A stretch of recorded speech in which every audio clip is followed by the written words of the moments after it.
Mode. Bună dimineața, de fapt, good morning, as we have some guests who do not speak Romanian and we don't have translation for the event. Maybe it's a bit loud, the mic. I can hear myself. The mere fact that we speak in Romanian in the event in the middle of Bucharest is probably one of the effects of globalization. We are not here to talk about globalization, but I think this is one of the changes or significant changes in the past or last 3 or 4 decades. And the change was significant, and particularly in the finance function, which had to keep pace with the changes in business. Not more than 2 decades ago, I think there were not more than probably 30 accounting standards. My knowledge of the accounting standards is a bit rusty now, so I will not talk too much about that. They were even called international accounting standards, and they were, as far as I remember, there were quite a lot of principles which allowed accountants to use professional judgment. But professional judgment was sometimes used in the wrong way, because with the increasing complexity of the businesses, the complexity of the frauds increased as well. So then accounting standards became more prescriptive. And while in the past people could exercise their judgment, now there are quite a lot of rules. And even traditional concepts, which we thought would never change, such as leasing, are now different. Yeah. We have a set of financial reporting standards which actually show that the importance of the financial statements for the stakeholders is extremely important. So the quality of the financial statements is extremely important. Now, the technologies were a significant part of the transformation. If in the past, the ERP was probably the top technology that a company could dream of, now it's no longer the case. I think there are emerging technologies which change the way we work and also the way we interact. And I think with the introduction or with automation, which replaced some of the traditional or routine jobs in the accounting departments, with a shift of accounting departments to shared service centers, I think technology plays an increasingly important role in the finance function. So what's next? Yeah, we are now witnessing even more changes at a much faster pace than before. We are almost at the end of the COVID-19 crisis, but now we have war at the boundaries of the European Union. We have more and more talks about climate change and the impact of climate change or how it impacts businesses or people. We have a shift in generations. We have more and more discussions about well-being, about burnout, about flexibility in the way we work, even though sometimes flexibility is a one-way street or understood by people as a one-way street. Flexibility means you need to be flexible and allow me to work from home. Yeah, but sometimes flexibility is a two-way street, which means that we do a little bit of both. We have non-financial reporting becoming increasingly important. So quite a lot of things coming up and more technologies and even more technologies, so at a much faster or more accelerated pace. I mean, the discussion today is not about the change, but I think it brings finance professionals, technology companies, representatives of PwC together to discuss about the changes in the finance function. So I will leave you in the capable hands of the PwC colleagues who will moderate the session today. Monica, Gabi, Anca, and Mircea. So good luck. We have invitees from Amazon and LucaNet, as well as finance professionals who will be in the panel later on. So Houston, back to you. Thank you, Dino. So without further introduction, I think we'll present shortly the agenda. So we are going to start with the current economic environment, and we have Dan Buksha, the Chief CEE Economist at UniCredit. They will run to this tremendous, let's say, economic environment. Then we are going to dig a little bit in the top insights from the CEE CFO survey. After that, we are going to have a very fruitful discussion with Belgin Baktali, Chief Financial Officer Cargurs, Svetlana Kalitsoi, GBS Controller Finance Operation Manager Goodyear, Ionut Saz, VP Tax and Treasury UiPath, Maxence Didier Vial, Chief Financial Officer Edenred. After that, we are going to close with 3 presentations on technology, different technology, and we have from Lucanet Martin Sedo Carola and from Amazon Lionel Van Dongen. Our guest, the guest for today, it will be myself, Anka, Gabi, and Mircea. For any further questions, we are here to respond. So let's get the party started. I think, Dan, the floor is yours. I hope you can hear us. Good morning. Yeah. Hi, can you hear me? Yes. Cool. Do you want me to share the presentation myself, or will you share it? I think you can run it. Okay, I'll do that. Right, so first of all, thanks for the invite. I will be talking about the Romanian economy, trying to put it in the context of the regional and the global economy, and I will divide it in 3 main parts. First of all, I will talk about energy, because I think everyone's been focusing on that lately. Then I will talk about the economy proper, and then I will conclude in a way with inflation, exchange rates, and interest rates. So I would like to know if you can see my screen. Andrei? We can see it. Okay, cool. I'm not sure I can make it full screen. Then we can see the slides. I will run it, and yes? Oh, now I think it's yours, so you can... yeah, I don't know. I can run it. Okay. Okay, so I'll start with one moment. Dan, one moment. Andrei? Just a second, because in order to run it, Andrei needs to switch off. Yeah. Technology. We are talking about technology. Technology beats us today.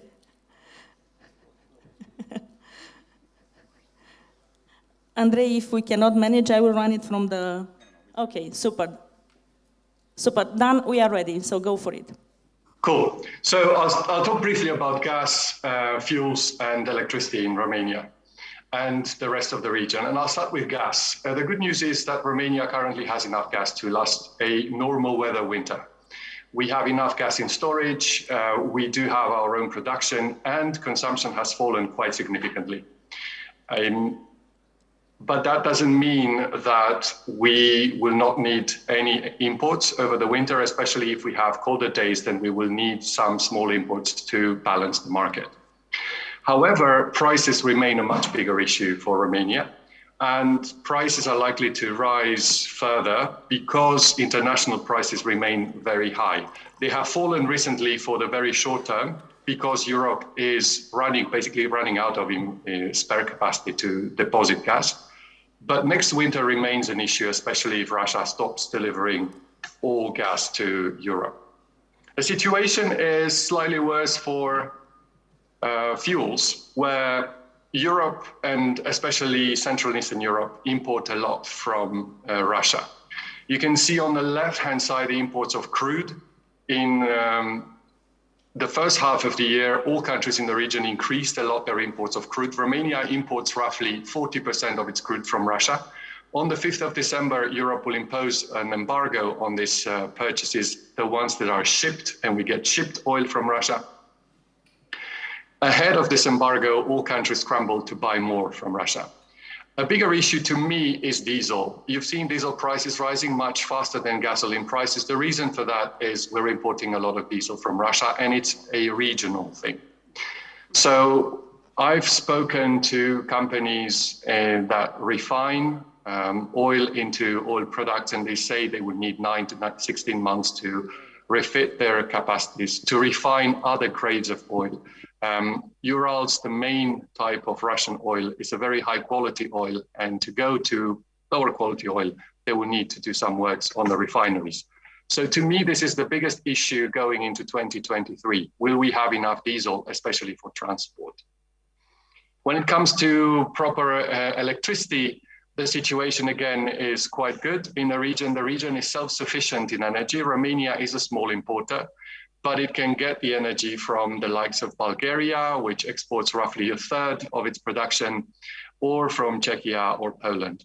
So we're not seeing an issue with energy. The region has been self-sufficient even in this bad 2022 when we had droughts, when nuclear power fell throughout the region, when hydropower fell throughout the region. At the same time, I want to highlight how industrial production has adapted and it's consuming less energy than before. It's the case in all countries. Electricity consumption fared worse than industrial production. Good. So now about the economy proper. We do expect a technical recession over the winter. We expect it in the Eurozone and the US, and we think the region will not be spared. 2022 has been a very good year for growth, especially after a very strong start of the year. We saw how consumers front-loaded their consumption, and that powered domestic demand in the first 9 months of the year. We saw how companies build their inventories because of supply chain bottlenecks, because they needed more energy. That is a done deal. And we also saw in some countries how fixed investment increased, and Romania is one of those countries. If we're heading into a small recession over the winter, it means that next year's growth will be much lower. And you can see the numbers on the right-hand side. We're expecting Romania to grow by around 1%. That is if the Eurozone has roughly zero growth. If the Eurozone contracts by 1 to 3 percentage points, then Romania will be on the brink of an annual recession as well. There are countries that fare worse, like especially Czechia and Hungary. What are the main factors? What are the main drivers of this slowdown? First of all, consumers are more reticent to spend. They do have the money though, and I want to highlight that consumers are in the best shape since the global financial crisis. The second thing, companies are likely to destock. They increase their inventories, they're likely to spend out of them. You see those white bars on the right-hand side being all negative in all countries. And the third thing is lower public spending. Because they will be going for subsidies, they will have less money to spend on investment, for example. And here EU money will be very important. I want to highlight that Romania is one of the only 3 countries in the region that gets next generation EU money together with Croatia and Bulgaria. I was talking about how the labor market is very tense and consumption is likely to be strong. We're seeing vacancies being higher than unemployment in most countries. Romania is not one of them, but even their tension is quite strong. And you've seen the inflow of foreign workers. We're seeing that everywhere. Czechia is already importing IT workers already, not just low-skilled labor for restaurants or construction. We're thinking that next year, wages are likely to outpace inflation, and that will boost domestic demand and consumption in the second half of the year. This year, it's likely that inflation will outpace wages. One thing I would like to point out is that if wage growth accelerates because of inflation, don't expect it to slow down immediately in 2023. It's likely that wage growth will remain high in 2023 and 2024. So the labor share in your revenues will increase for sure. In terms of industrial production, there are good news and bad news. The bad news, Romania is still one of the countries that produces less than before the COVID pandemic, but at the same time, orders remain very strong. In Romania, especially domestic orders, but export orders are also resilient. So why is that? Because electronics, machinery, cars, and ships are still doing very well at this stage. We're talking about sectors that are suffering from very high electricity prices. These are metals, chemicals, especially fertilizers, glass, producers of food even. These sectors are likely to be affected going forward. But the big employers in our economies are those listed there: electronics, machinery, cars, and ships. And these are doing very well, not only in Romania, but across the region. And a few words about the construction sector. I don't think that Romania is at the risk of a bubble. If you look on the right-hand side, the data for how many wages it takes to buy a 70 square meter new flat, Romania is at 6.3 years. Czechia, Slovakia are at more than around 13 years. Generally, Central Europe is much more expensive from this point of view than Romania is. Usually we talk about 4 to 6 years as being the time, the number of years that are all right for someone to buy a flat. Romania is at 6.3, so very close to that. What we're seeing is that non-residential buildings are accelerating, and that's mostly industrial and logistics. We think that there's some room for them to grow, especially with construction materials now being more available, not necessarily cheaper all the time. And infrastructure works increasing, and that's the government actually spending on investment. So briefly about inflation monetary policy. You can see Romania there on the left-hand side being somewhere in the middle of the range of inflation in the region. On the one hand, we're seeing lower pressure from domestic demand. So although consumption was very strong in Romania, people ran out of the savings that they built during the COVID crisis. So from now on, they will be spending mostly from wages because they're not likely to borrow for consumption at this kind of interest rate. At the same time, Romania has a huge weight of food in the consumer basket. And you can see how food prices could even push inflation towards 18% at the start of next year, if they rise at the current pace, which is very, very fast.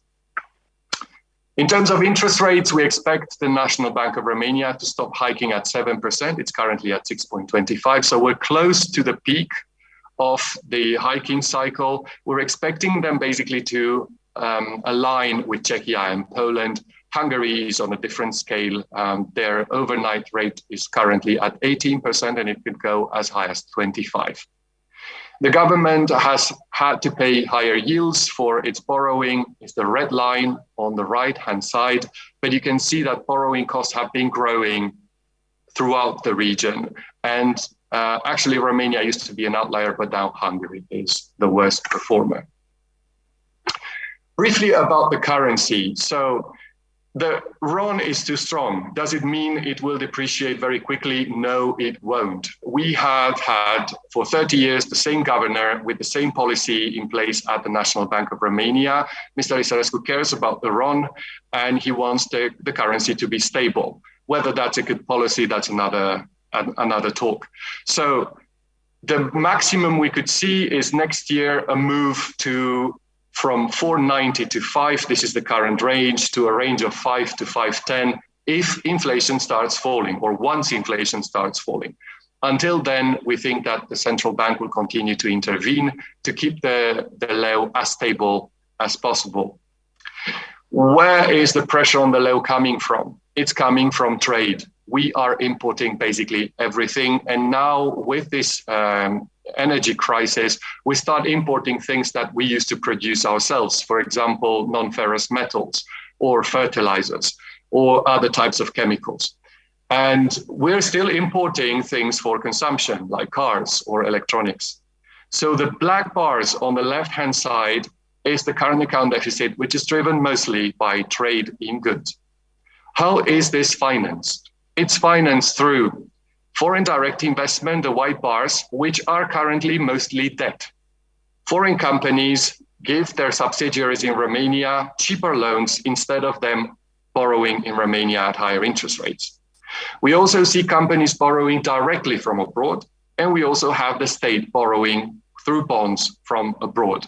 So this current account deficit is covered fully. We also get EU funds in the meanwhile. So I'm not concerned necessarily for the stability of the RON, but I think the leu should be weaker than it is right now to boost somewhat the competitiveness of exports, especially low value added exports like textiles or furniture.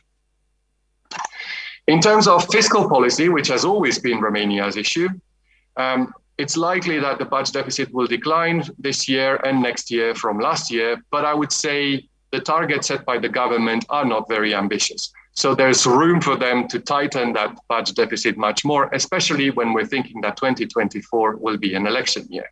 So we're in the middle of the election cycle. That's when they should actually tighten the belt. Where are the most revenues coming from to the government at the moment? From the energy taxes. So unfortunately, the government doesn't have an estimate of how big these energy taxes will be. I've seen estimates ranging from 20 to 50 billion RON. This would be the largest energy taxes in the region, and it's normal because Romania produces so much of its energy and also produces gas. At the same time, we're seeing how domestic demand has been weakening slightly. You can see how social security contributions have fallen in percent of GDP. You can also see how excise duties have fallen in percent of GDP, and that's mostly consumption. So this is a presentation to wrap up. We have enough gas and electricity, but not enough fuels for the winter and for 2023. Natural gas prices are likely to rise further, and this will keep inflation much higher than in the past. Romania needs to import diesel. We're looking at an atypical recession. The consumer is bearish, but at the same time has enough money. We think wages will continue to rise very quickly in 2023 and 2024. Orders in industry are resilient, and also the real estate market doesn't look as gonflated as in other countries around us. In terms of interest rates, probably interest rates and inflation are close to peak. We think that the NBR will take the policy rate to 7, and that means ROBOR rates are likely to also peak sometime late this year, and maybe decline slightly in 2023. But don't think we will see anytime soon the kind of interest rates we saw in 2019 or at the start of 2020. And FX interventions are likely to keep the RON stable. That's all on my side. I don't know if you have any questions. Dan, thank you very much. I'm now asking the room if there are any questions from Dan. Something that looks strange, something that you want to ask? Okay. Dan, good morning. Dinu Bumbacea here. I think there are quite a lot of EU funds flowing into Romania starting already this year. And we have the National Recovery and Resilience Plan, and some of the first 4 billion euros payment was actually made. There is the first reimbursement request, which is almost approved. So we talk about billions of euros entering Romania, not to mention that in the modernization fund for the modernization of the energy generation capacity of Romania, there are also significant funds flowing into Romania. How are these helping, if you want, the Romanian economy overall? Or based on your understanding, how much of this actually end up staying in Romania rather than being paid to equipment manufacturers or even services to companies who are located outside Romania? Thank you for the question. So I would say that this inflow of EU funds helps Romania balance the investment in 2023, because we're thinking that the private sector is likely to reduce its investment because of their very high interest rates and also because of the uncertainty in the market. But at the same time, we're seeing the government spending more. And I have to point out that infrastructure works are actually accelerating in Romania at this stage. Well, this is what we're seeing in the data in terms of volumes, and also we're seeing in terms of payments. It's normal for EU funds to generate some imports because we do not produce everything we need in the country yet. But that I wouldn't be bothered by that when it comes to the current account deficit. The balance is clearly positive. And as I said, Romania is one of the only 3 countries in our region that gets next generation EU money, so the recovery and resilience facility you've mentioned. And again, that has to be highlighted because these funds were they're coming in much quicker than regular EU funds. Regular EU funds need tenders, then they need spending, then they need invoicing of the EU. We're likely to see those funds from the 2021-2027 budget coming in probably in 2024 in larger size. Until then, it's going to be mostly Next Generation EU and the money we're receiving now for the 2014-2020 budget.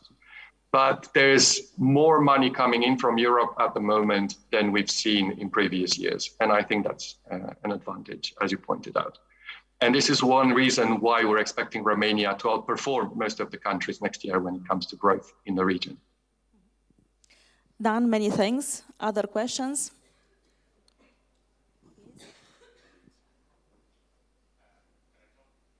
One moment. Okay. Thank you. So I'm Fabrizio from Roche. I have two questions. One actually in connection to the recovery fund that Dino was mentioning before. So one of the requirements would be also the co-funding also from the private sector. So, and do you have any insight whether that will create challenges in the Romanian system actually to provide that type of co-funding and how the system is reacting in relation to that? And the second question is about any insights about the pattern of the public spend, whether, for example, the defense might absorb more budget than before, and where this budget could impact other types of public spend as well. Thank you. Thank you. So the first part, co-funding EU funds is something that banks like to do. So I wouldn't say that there is a shortage of funds there if there are enough projects.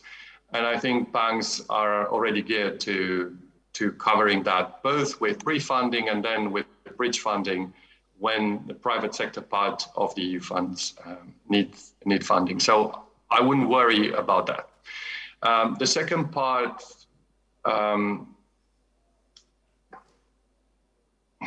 how should I put it?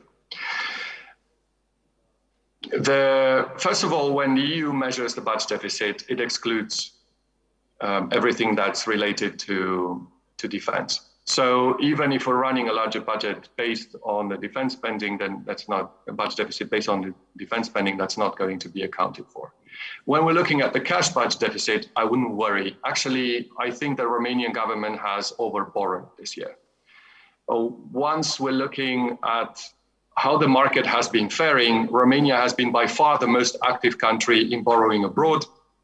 The Ministry of Finance has more than 10 billion euros in a fiscal buffer that it keeps for bad times. I don't know exactly what bad times mean, but obviously it's not now. So a war doesn't qualify for the Ministry of Finance. I was assuming that they would be spending from that buffer already, but they're not. I don't know exactly what they're waiting.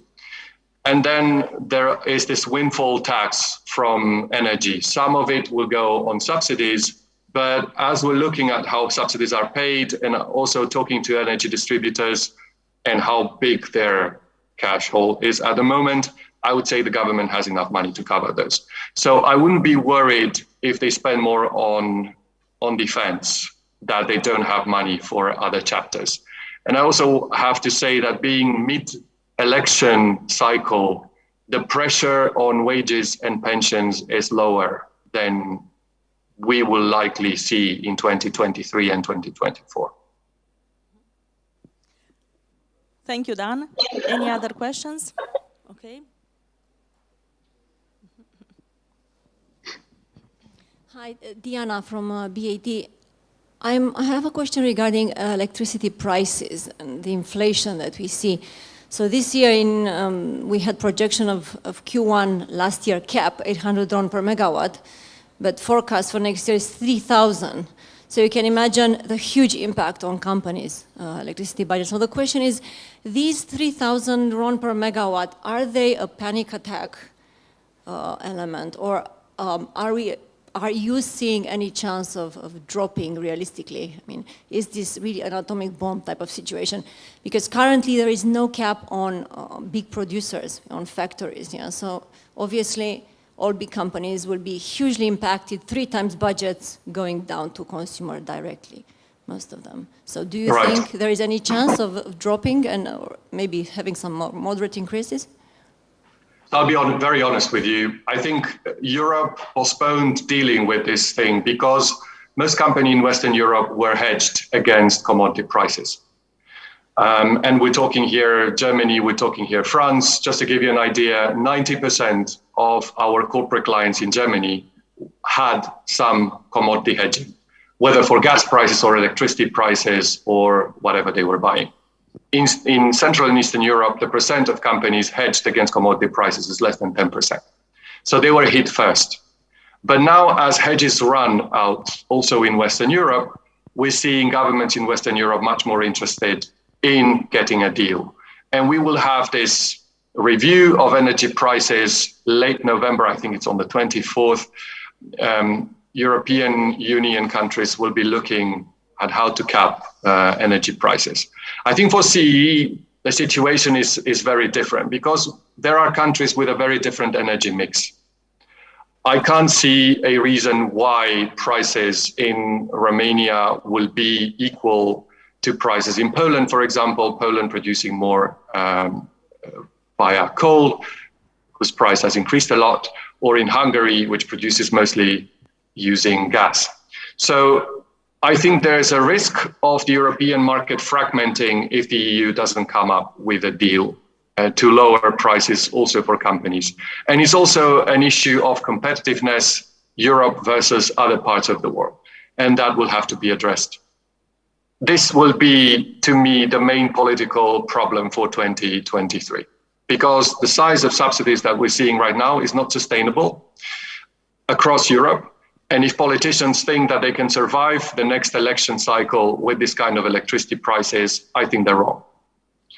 So we will have to see a deal, hopefully in late this year or early next year, because otherwise, I think those in government will be wiped out next time they ask for a vote. Thank you, Dan.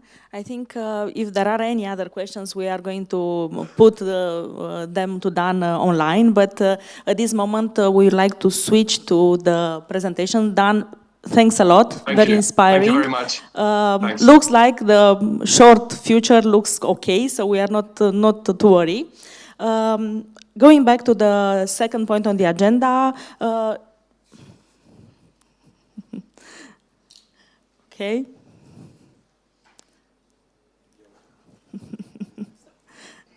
CFO Insights. Okay.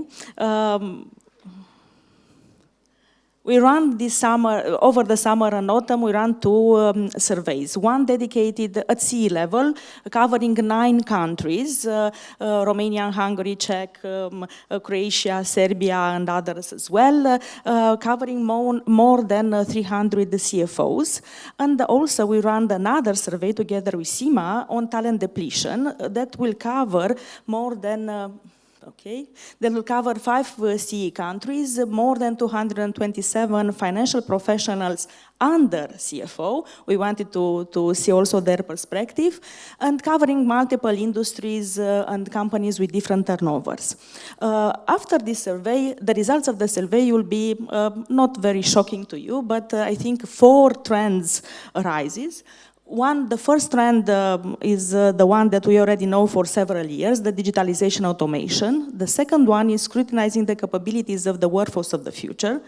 The third one is turbulence is the new normal. And the new kid on the block, but I think the one which has the faster, let's say, start, is the ESG part, environment, social, and governance. When we are talking about the first one, the digitalization and automation, you can see that 93% of the CFO considers the automation and digitalization is the most important topic on the agenda, and due to lack of financial professionals in the industry. This task automation digitalization is followed by the people upskilling with 45% and better data management with 42%. When you are looking at what are the areas that are having the biggest potential for task automation, we can see that 82% is management reporting, followed closely by 76% of forecasting and budgeting, and 68% transactional accounting. what we still observe is that we still need 7 days after the end of the month to provide the KPIs to the top management in the, let's say, in the good part, because there are companies that we have 20 or 25 days to provide these KPIs. We still have 49% of the CFOs thinking the preparation for business reporting takes too much manual processing. We are still using a lot in excess the Excel part. And optimization, 86% of the CFOs thinks that they can optimize procedure more effective to save costs. In terms of even if the downturn, even if the despite the crisis that okay we have, and despite the COVID period, despite of the war period, we are still that see that clients want to invest in ERPs, and we can see that from 2021 to 2022 it was an improvement from 80% to 23% of the implementation of new ERP, with increase of 5% of companies who already implemented an ERP, and also 49% the ones that are planning to have an ERP implemented in the next years. In terms of usage of the technology, we will see that cloud-based IT solution and complex visualization solutions like Power BI or Tableau are running the show. Still, there is a lot of room for artificial intelligence and data manipulation. We can see only 11 and 80% usage of AlterX, NIME, and other type of automation. So still a lot of improvement here to be done. In terms of the game changers, when we ask the CFOs what were the game changers for them in the last year, we see that implementation of technologies, 33%, cloud computing, visualization, RPA, was the most important one, followed closely by upskilling of finance team in technology. And these are the, let's say, the first, brief results for the CFO survey. We are going to provide to you the entire results. It's a long survey, so more information to come. When it comes to the second trend, capabilities needed for workforce of the future, we will see that the most important one, apparently, with 71%, is soft skills. And when we are talking about soft skills, you will see that it's not, it's a different set of soft skills that we are requiring. Followed closely by digital competencies, 57%, and accounting financial competencies, only 35%. Taking the first part, the soft skills, what are the types of soft skills that we need, that people, professionals in the finance department are thinking that they need? The ability to learn new competencies quickly. So we are in the area of to be agile. We need to be very agile in order to adapt quickly to the change. 83%. Analytical thinking and creativity, 81%. So we don't want to spend more time on Excel and data processing. We want to analyze, to think big, to see how we can change. And only followed by working in teams, storytelling, and so on. But the most important ones are those two. In terms of digital competencies, the first two most important is knowledge of data visualization tools like Tableau, Power BI, Oracle, use of design of tools based on robots and machine learning, and 67% knowledge of database management system and business intelligence. Clearly, these are the ones that they found the most important ones in the digital space.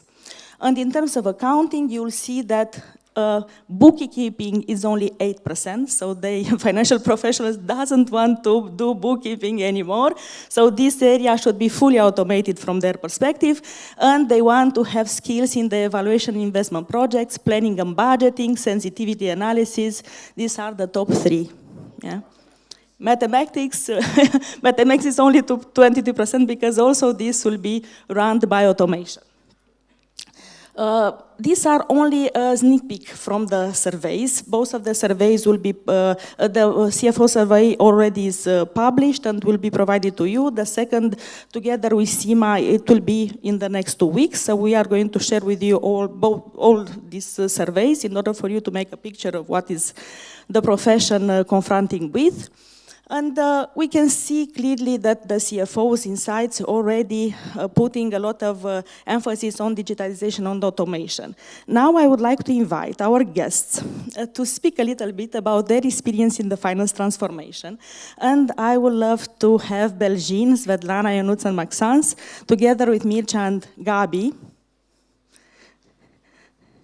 to share from and inspire us with their examples.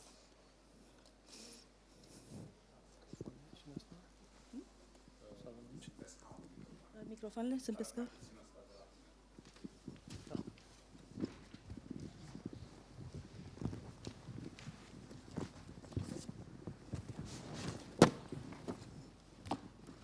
All right, so thank you, Monica. It was a very interesting insight so far about Romania, about the CFO survey insights. And now let me start with the ladies, asking Belcin and Svetlana to answer how do they see the fact that in finance we see a lot of improvement in the area of task automation, and what are the most important areas in their organization for doing that and to improve efficiency. So Belcin and then maybe Svetlana. Thank you. Good morning. So, now, okay, now. So thank you very much for your question. I think it's on the other side, it was already kind of addressed in the CEO survey. There is nothing new, but let's say it's the reality we're facing. I think we started this process 3 years ago in my company, at least. We are from courier industry, just for the ones who doesn't know cargo so well. The process started looking, first of all, at the work which is repetitive, the work which needs plenty of time spent from our FTEs, the work which is highly manual, and also work which is related to various systems. So this is how we started 3 years ago to analyze these processes. I think the result we were looking, it's obvious, less time spent on manipulating data, less time spent on basic tasks, and promoting, let's say, people on new upper skills. At least in our area, we found various processes directly inside the finance function, processes related to our suppliers and our customers as well. As an industry, we tend to have a large number of customers, individual and private companies, but also a large number of suppliers. So both ends were quite overwhelming in terms of data analysis and compensations, payment process, handling the monthly payments and so on. This, for us, it was a quite quick solution to introduce robots. So it's one of the area where we basically, we took, for example, in the customer area, from taking the bank statement account up to compensation with the customer, up to the system automatically. That was done with robots.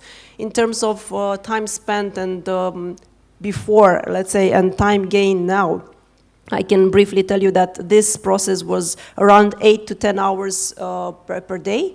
And we basically reduced this to less than 2. We are also implementing and now finalizing the process on fleet management. And this is related to tracking the GPI on cars. We have a large fleet to track on this respect. And obviously, we are there further on automatically through the same process of robots, taking the GPI knowledge, checking the routes, what is business related and what is personal related, and automatically going to the personal invoices for employees. Again, large amount of data which was handled manually and again going back to 1 or 2 hours. What's interesting with these robots is that they're obviously quite smart and quite hard workers. So basically, you can use them and one robot can do multiple tasks. The important thing is for you to plan it time-wise. So we run several processes throughout the day with one single robot, going from finance to admin to various areas of the company. I think, and these are, I think, only few of them. Like I said, also very important related to suppliers area. We also introduced robots. And beside that, we also looked very carefully on what means automation with the help of our own ERPs. So what we had in-house, we went a step further and we started to look at what we can do to make our life easier here. And one example relates back to our suppliers.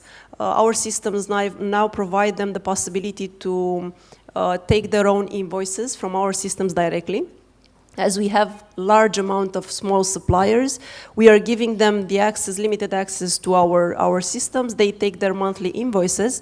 And for us, on the other hand, basically, that data goes directly into our system, accounting system. So less paper, less time to collect the documents from the entire country, and quicker data to close the month.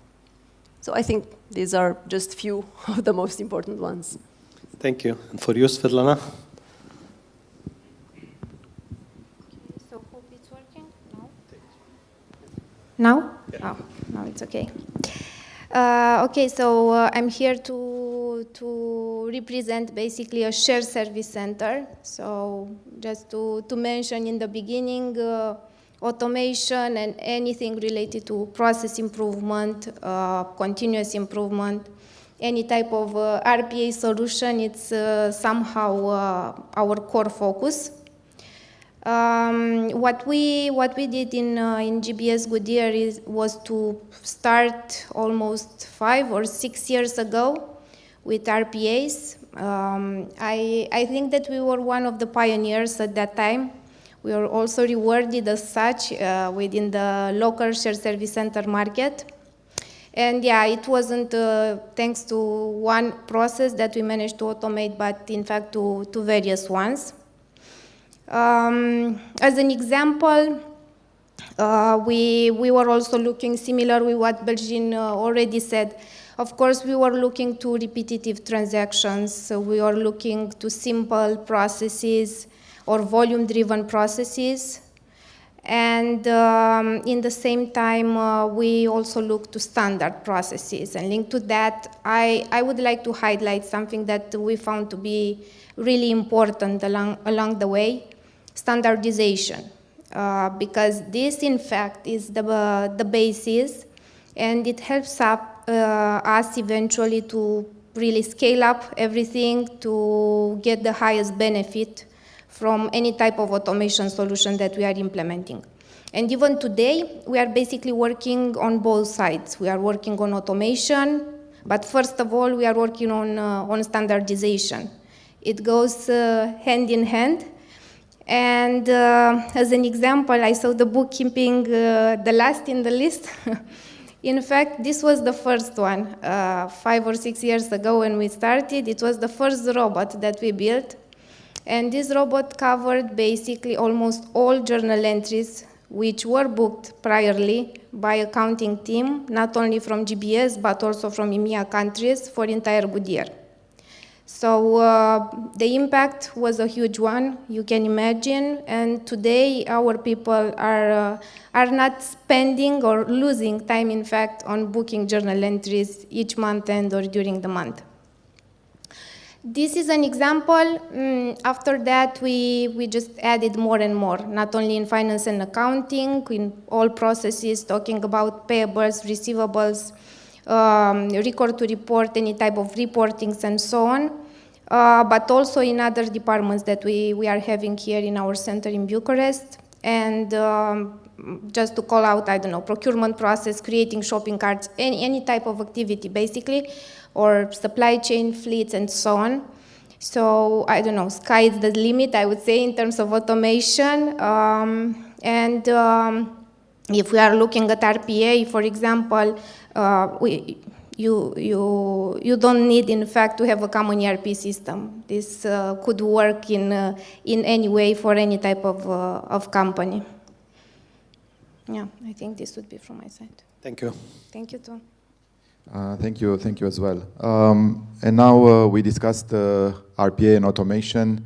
We have with us Ionuț from UiPath, Ionuț Sas. And I actually have two questions, which I'm sure are on the mind of many people in the room, and not only is. First one, in the context of the finance function transformation of your clients and the UiPath ecosystem is, how do you guys bring a robot to every person? I think this is something which is on the mind of pretty much everyone. And the second one is looking at the UiPath internal finance and the way you do it internally. How does the UiPath finance function deal with automation?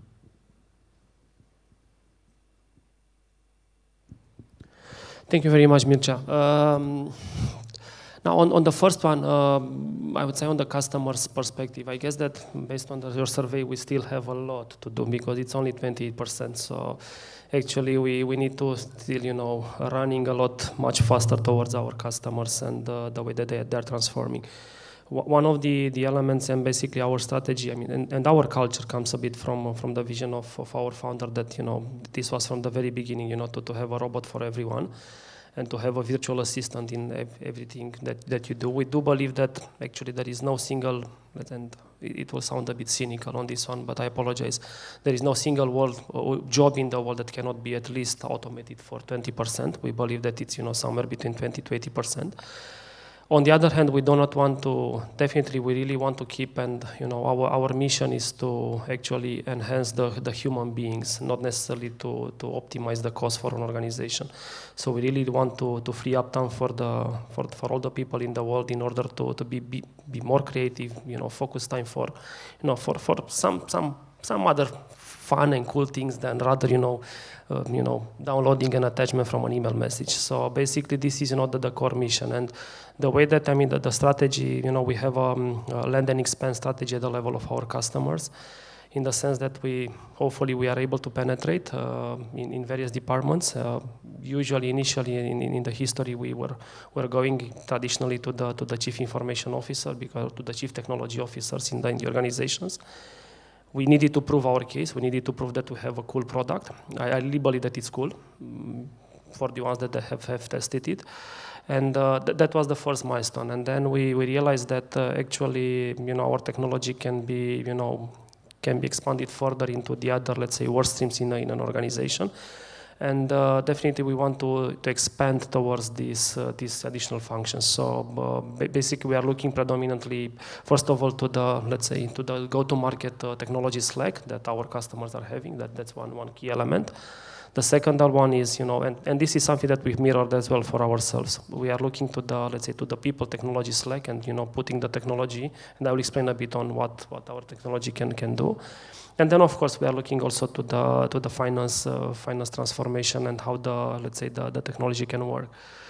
We basically, it's about the product is, it's UI comes from user interface. So basically you are familiar with the technology in the sense that it's really, really simple. It's, mimicking and, copying the user interface. So whatever we do on a computer, by our own hands, the bot can actually replicate it for ourselves. But on the other hand, we are going towards, and we started, and we are investing heavily in going to, to a low-code, no-code direction, document understanding, machine learning, and artificial intelligence, and also task mining, process mining. That basically these are the product suite that we put in place. Now, in terms of the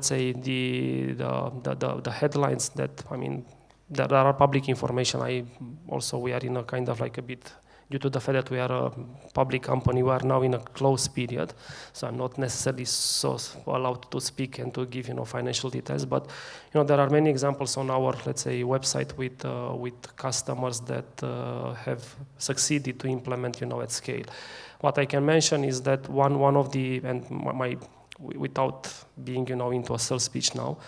One of the things where we really, really see the value of our technology is that you need to go big. If you are going small, you will have the results. You will have, a process that was 40 hours, you do it in 30 seconds. That's cool. That's really, really awesome. But in order to actually scale up, the big synergies and the big, let's say, dollar amounts and, free up the time for more necessary and more value-added activities, you need to go big and basically to create a strategy within your organizations in order to enable and to, let's say, accelerate, let's say, the creativity of your teams and of yourselves.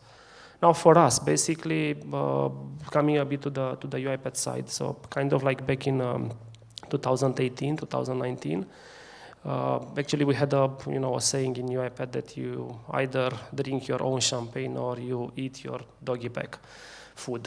And basically we said, okay, we really want to drink our own champagne and let's try to make it happen. And in that moment in time, we actually started using the technology. We took as a testing department, the finance department. And since then we have started implementing. We are now, I would say, in a good shape. So I put a bit of a number, kind of like 25% of our workforce is digital. We are having around kind of like, okay, numbers are a bit relative because we are a very small company compared with the companies that you are representing here. Kind of like around 350 active bots, another attended and unattended. Kind of like another, let's say, around 100 ideas in the pipe for several bots. The areas are coming from commercial finance to forecasting to treasury to payroll to bookkeeping to tax to pretty much every single work stream in the finance function. And again, we are able to say, but again, the number is completely irrelevant because it relates to us and may be completely inaccurate for your purposes, but we are saving around, at this moment in time, around 110,000 hours per year. Again, we are speaking globally because we are in a fortunate position that we run the operations as a virtual organization globally. But I guess that the big element that if you are going big and you are really, really believing in this one is the fact that if you are looking a bit to the fact that I'm just speaking, the last 3 years of the UiPath evolution, our turnover, our revenues have actually increased with 300%, basically 3 times more. Our finance function headcount increased only with 10%. So basically, the gap and the difference relates not only to our bots. I don't want to say this one because we are looking to a technology, let's say, suite, and basically we really, if we have, on the shop a much better technology than ourselves, we'll use the much better technology for that particular process.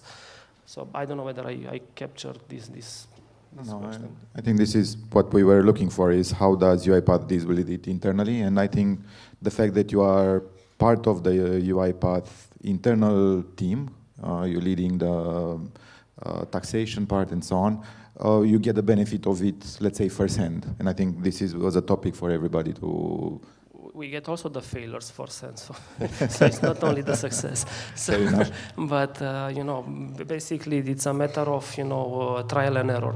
This is, and again, a bit the way that we've tried to organize ourselves, we are, it's part of also about of DNA and in UiPath and in our culture. So we really want to have everything, democratized. So we basically look predominantly to the culture. We look to the, let's say, to the people profile first. And basically, that's the first element. We really care for, people that are, extremely creative, they're extremely collaborative. That's an important element to the, let's say, to the success of eventually, implementing, a change management in the technology space. And then we have actually democratized, and basically every single colleague in UiPath has an idea. Just go into, Automation Hub, which is one of our, let's say, library tool in our technology suite, and basically has it's the entrepreneur of the idea, and if the idea is really, really cool and pays off, then basically the idea is implemented. And basically then we have deployed further. We have this program which is called Citizen Developer, whereby people like me, which are completely ignorant in, in coding, something like this, they are learning actually to use our technology and other technologies as well, because we do have, a fantastic, let's say, technology partnering environment. And basically they are able to create their own, let's say, process and their own algorithm up to a certain level. In the moment when the algorithm is becoming a bit more complex, this goes a bit, to the second layer, which, some internal teams call it center of excellence, that are, running it. But if we're looking a bit to I'm just looking in the history, a bit in the last 3 years. Initially, everything has been developed by the center of excellence, let's say by the colleagues which were, really kind of like developers, let's put it like this. But if I'm looking to the trend now in the last, let's say, updates of the live technology that we had, basically pretty much all of our algorithms are created by the citizen developers, which means that are, people with completely different background than being a developer. Thank you.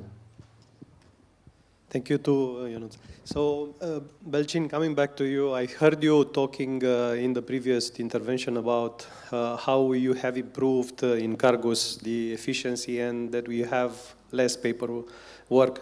However, what we see from the insights is that finance professionals are still complaining that 60% of the processes is impacted by manual work and by processing paper-based decisions. So what do you think are some of the barriers in an organization to transform digitally? What stops them from being more efficient? Yes, I guess. It's on.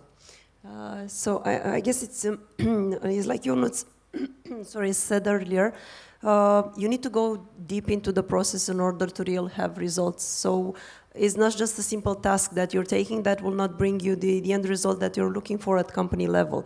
So it comes with a bit of a complexity, and as much as the finance function is, I think is the pilot of this kind of transformation, it does not stick to finance. So it goes beyond finance, it goes beyond finance function to the other functions of the company. And unless you manage to disturb all the processes in the company, you're not making a value add at the end of the day, or you're barely touching the surface. So I think it starts with this, and it comes also as a barrier, because you, as a finance person, you no longer take care only of your end-to-end process in your department. You're also looking to the others, which, operations, commercial, marketing, and all customer service in our case. And, it's for you, it's also a challenge because you need to talk their language and you need to make a value proposition for them as well. So your processes are linked to the other processes in the company, and then you need to be able to communicate not only as a finance leader to your people, but also to the other ones from the other areas, and for them to, initially be disturbed and then see the benefits of what you're doing. So I think that's the first barrier you need to breach in order to be able to be successful in this kind of a transformation. Other than that, you need to have a good team inside your department. Good team meaning obviously people which have a tendency to look outside the box, people dynamic, ready to move in an environment which itself is moving quite often. As finance people, we tend to be structured, planned. So when you are taking a finance person and you're saying, let's rethink everything and the entire puzzle, it's not an easy game. So it's something that you need to improve on the soft skills, like was already mentioned in the survey. So it's a game of skills, professional, but also it's a game of training them to look beyond and to further communicate. Barriers, I think, are also related to the fact that you need to plan properly this kind of projects and plan them with the mixed team. You need IT inside or outsourced. You need finance people. Usually they lead this kind of process, but you also need people from other departments. And in order to get the proper people from each department, and basically they work as a team. So they are cross departments, but they work as a team for that project separately from the daily tasks. It's not easy to take them from their day jobs. That's why you need to find the ones that they really want to be a leader and a change manager in your company. And they act ultimately as, small viruses that they go inside the company and they make the change. It sounds a bit like, like a theory, but I can relate to exactly what I did in my areas and in my plans in the last 3 years. You need to push those people as well. I mean, like I said, accountants usually tend to sit in their desk and do their job. And when you're speaking to them, you're saying, you need to talk to others, you need to be present in meetings, you need to be a speaker and promoter. That's a very complicated job for a finance person. And I think on top of that, last but not the least, we are still as a country run by various legislations which are still, for example, paper-based. I mean, you have fiscal legislation which is quite asking still for paper on various areas, and your limit to digitalization ultimately goes to that aspect, and you need to keep account of that and also be able to push through various networks and environments also to the authorities to do the change from their side as well in order to support you. Thank you, Belcin. So communication, motivation, and good viruses. I'm not sure it works. So uncertainty, transformation, digitalization, many things on the CFO plate. And Maxence, how are you leading the transformation of the finance function in Edenred? Good morning. It's working? Yeah, yep. Good. I joined Edenred Romania in January 2021, and from here we decided to launch several initiatives and over a global, let's say, a transformation plan. We started to do a status, and I'm fully aligned with what has been just said before. You know, it's people, because you need to have the right person at the right position. I think it's very important for the rest of the project. The second part was to map all the processes to understand what are manual processings, what can be improved. And definitely the last part was the system. What type of system we are using, and what do we need for the future, let's say. And it can be internally or externally. We are using today UiPath in Edenred Romania. So it was quite good to hear what you said. And thank you, Mircea, by the way, for the opportunity today. Based on that, after we define needs, and these needs are pretty much the same. First, efficiency and scalability. We cannot pile resources to stack them, and especially on operational tasks. So this was the first need. The second one is the productivity. How can I measure the performance of my team? Because a lot of things are going through emails, and it's difficult to have visibility. And the third one, of course, it's the most important, it's the business-driven one. How can we improve our treasury position, our cash management? So I will not detail everything because it's quite big, but 3 main initiatives. The first one was the treasury. In Edenred Romania, we have specificity. We have 60 bank accounts and 12 banks. So you can imagine in terms of management of treasury, it's quite huge. And guess what? We did not have a tool. So we are implementing right now a tool. Linked to that, we are working with UiPath, with a robot to book our transaction inside our ERP system. The second topic linked to these many initiatives was the productivity, as I mentioned. And we are actually using a tool which is a Jira, as in IT, for all the requests that we receive in finance. And we implemented this tool 2 weeks ago, or even less. And we have already more than 200 requests. And for me, it's fantastic because like this, I can see, I can have an idea of the level of work and to evaluate the performance of the team, but also to put objectives and KPIs, you know, which was impossible in the past because everything was done through emails. And the last one, which is the cash, so I guess it will talk to everybody in the room. Cash is king. Edenred, we are definitely a big company and a cash generator. We are quite lucky in our business in Romania. It's prepaid by law, but still we have a segment of our activity, customer, where we need to do collection. And here it was the same issue, low level of allocation of payment. Only 45% was automatically allocated between invoices and payment. And same here, so we were focusing with our internal IT to develop, let's say, an algorithm. Today it's semi-automatic, we launched it last week, but after the implementation, we succeed to divide by 3 the time allocated per operator. Roughly an idea, before we were having 10,000 payments per month, 50% was allocated automatically. They were spending 3 minutes per payment for the rest, so it means 1 FTE per month. And since we implemented this from last week, they said that it divides by 3 the time. So instead of 3 minutes by payment, we are spending now 1 minute. So this was the good point. And believe me or not, but until now, we did not have any collection tool. So because of the specificity of the business also. But being more and more digital and on this specific segment, we decided to put focus, let's say, first resources to do collection. And then, as I mentioned, we need to scale. We cannot put more resources. So the idea was to go with a tool. So here we went with an external, again, expert, which has been approached for the worldwide Edenred, let's say. It's a side thread. And we launched also this tool last week. So it was a pretty good moment, actually, this meeting, because in less than 10 days, we launched 3 big topics in finance. And again, the result is super good for now. Our operator was calling approx 35 to 40 clients a day, and thanks to the tool, they improved by 40% the productivity. So potentially, it means at least 30% decrease in DSO, so daily sales outstanding for our activity. So yeah, I mean, this is if I can say a recommendation, because it's a common sense, it's the right person at the right position. And I think to have strong project management skills today, it's something which is mandatory in finance. We need to have this to lead some project. And then after, you need to define based on your needs in your activity and your business, what you would like to transform. Thank you.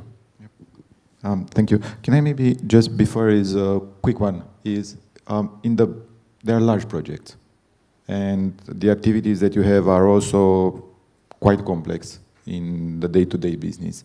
How is this kind of a fitting in the larger enterprise risk management? Let's say enterprise. How is this helping you to drive through all these uncertainties as you and many projects that you do?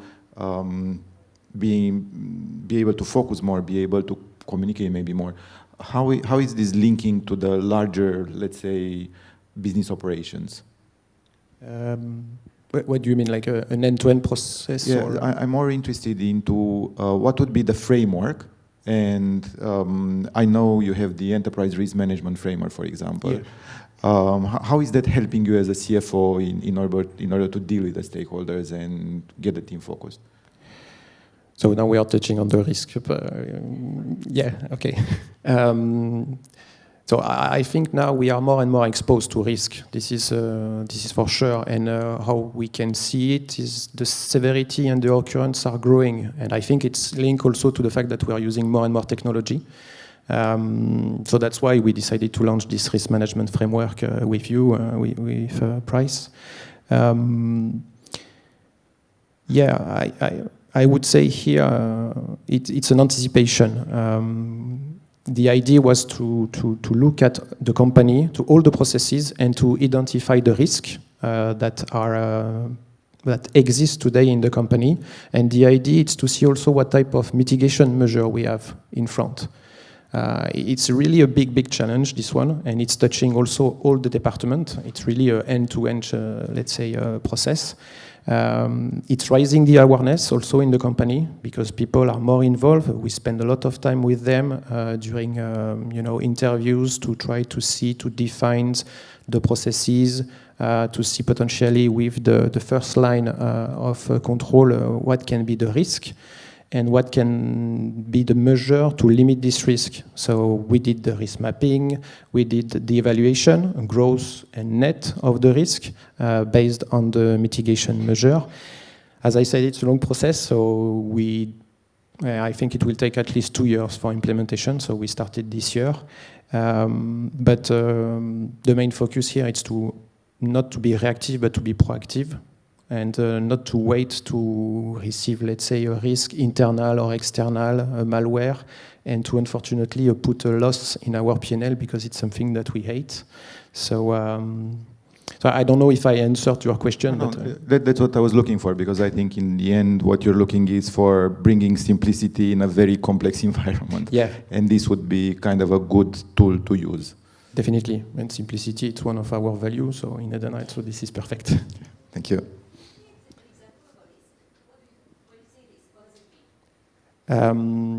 We have several risks. So here it's mainly operational risk where we were focusing in, and we identify 8 main areas: cyber security, IT, people, finance and tax, legal, market and strategy. And based on that, after you can define a framework. For example, you start with the risk, okay, from the market, what can be the image, you try to evaluate this risk. After, if you want a concrete example, I don't know, we are facing, I think, a lot of companies are facing malware attack right now, so it's part of the cyber security, which for us today, it's the biggest, let's say, risk in our business, manipulating a lot of data today. Sorry? On people? Oh, for example, the COVID was a good exercise also. You know, how to manage the team remotely, how to get fast to working from home, from a working office to a working from home. We have also the BCP, it's part of this risk management, how to continue the activity to make sure that our clients are still served, our user can still use our product. So these are also part of a risk management for the people. We'll have also a presentation throughout the day, and we'll also come back to the topic. But I think it's a topic that I've discussed with many of you also in the break. I think that's probably one to take forward. Thank you. Thank you. Okay. Back to you, Svetlana. You told us that Goodyear started 5-6 years ago, and it's true. I also have had conversations some years ago with people in your organization. So it's very mature in terms of automation. But motivating people to come back with ideas can be something that's challenging. So how do you maintain this? I remember from one of the conversations with Irina that she said to me, after the initial wave, people started being muted. No more ideas because they were afraid of automation as a fact. So how do you handle this? Mm-hmm. Yeah, indeed, it's I can tell you an entire story about this topic, just to describe the journey that we had. Indeed, it wasn't easy from the beginning, not having prior experiences in this area. Of course, this triggered a bit of fear. But during time, we managed to overcome the challenges. We managed to transform them, in fact, in development opportunities. We knew where to action. And in this way, we basically managed to work towards our objective in automation.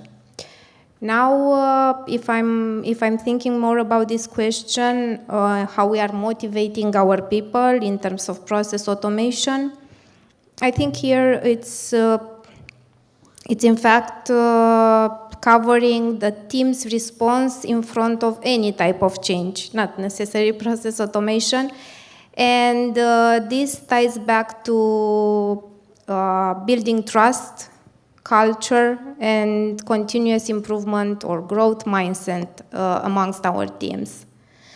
And I would like to call out maybe several key points which helped us in this entire journey. And for sure, I would like to start with open communication and transparency.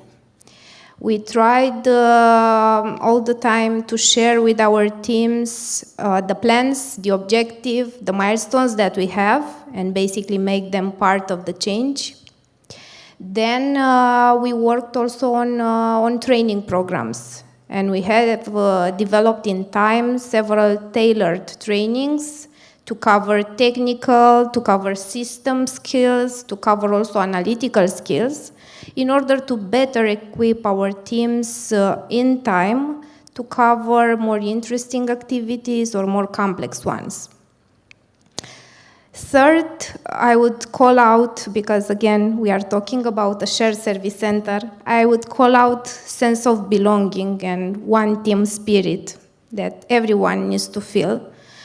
And here we somehow evolved during these 7 years, at least in finance and accounting. We evolved from covering pieces of processes or more simple activities to covering end-to-end process and more complex roles, and transforming our people in true business partners for all EMEA countries, for all our colleagues working with us.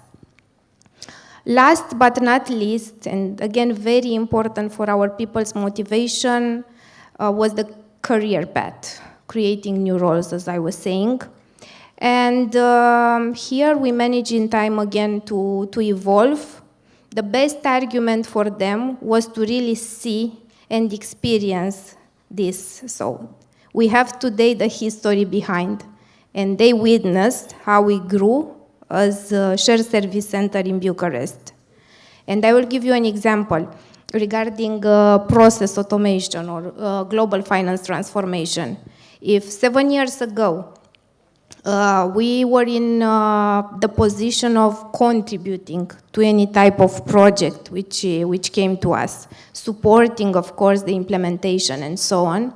Today, we are also having in our center leader roles, and they are working as leads on global transformation projects, and basically they are the driving force behind, working with corporate, working with all stakeholders globally in order to achieve our goals in finance transformation. Thank you. Thank you much. Thank you too. And probably just picking up on this is, we're clearly transforming the finance function into an active global player wherever you are. And this is kind of a,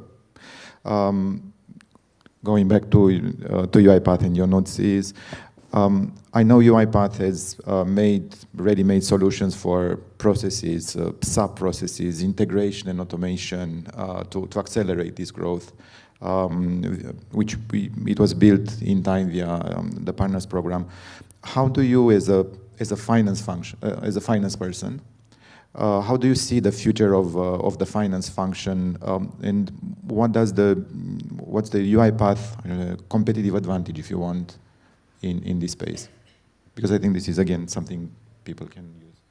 Well, it's a very challenging question. And this is not for a sales pitch, yeah? Not for a sales pitch, no.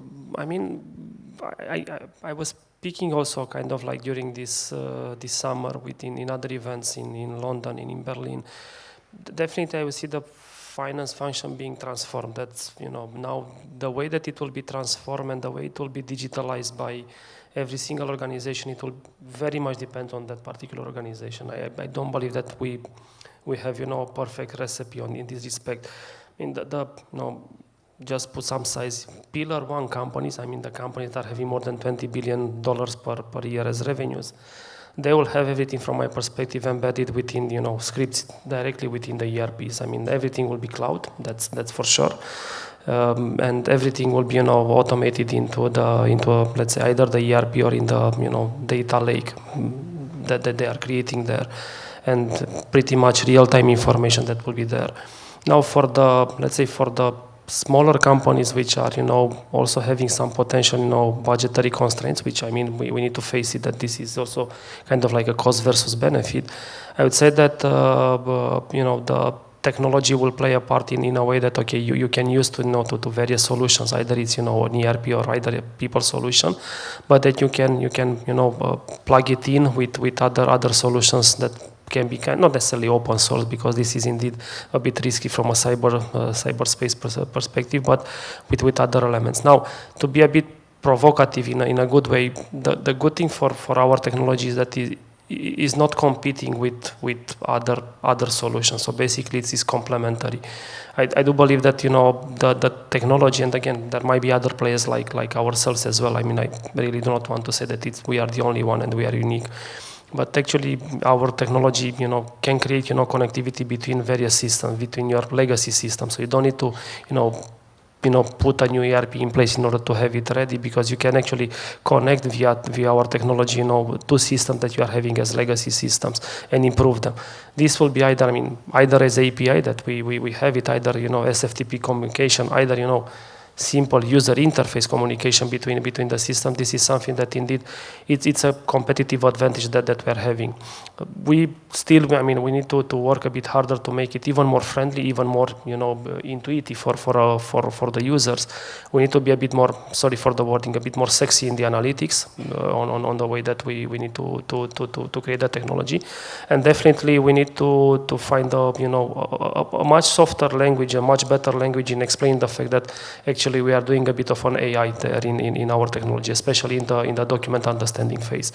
Now, how this will play, I mean, for us, I mean, I can speak only about our organization. I mean, I'm not trying to say, you know, about others because I don't have the examples.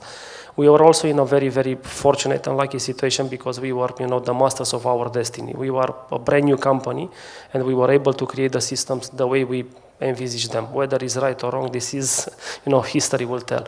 But actually we went and we looked and we are looking definitely for cloud solutions. This is the way that we were designed as a virtual organization from day one. And, you know, working remotely from, you know, various places in the world. Coupled with the fact that we are looking predominantly to the best solutions in class for a certain process. So, I mean, let's say travel. Of course, we can build up a bot, but whether this will be able ever to compete with Concur, no, definitely. I mean, and then at that moment in time is rather, you know, putting our technology, connecting Concur with, let's say, with NetSuite or with other applications and basically creating the necessary connectivity.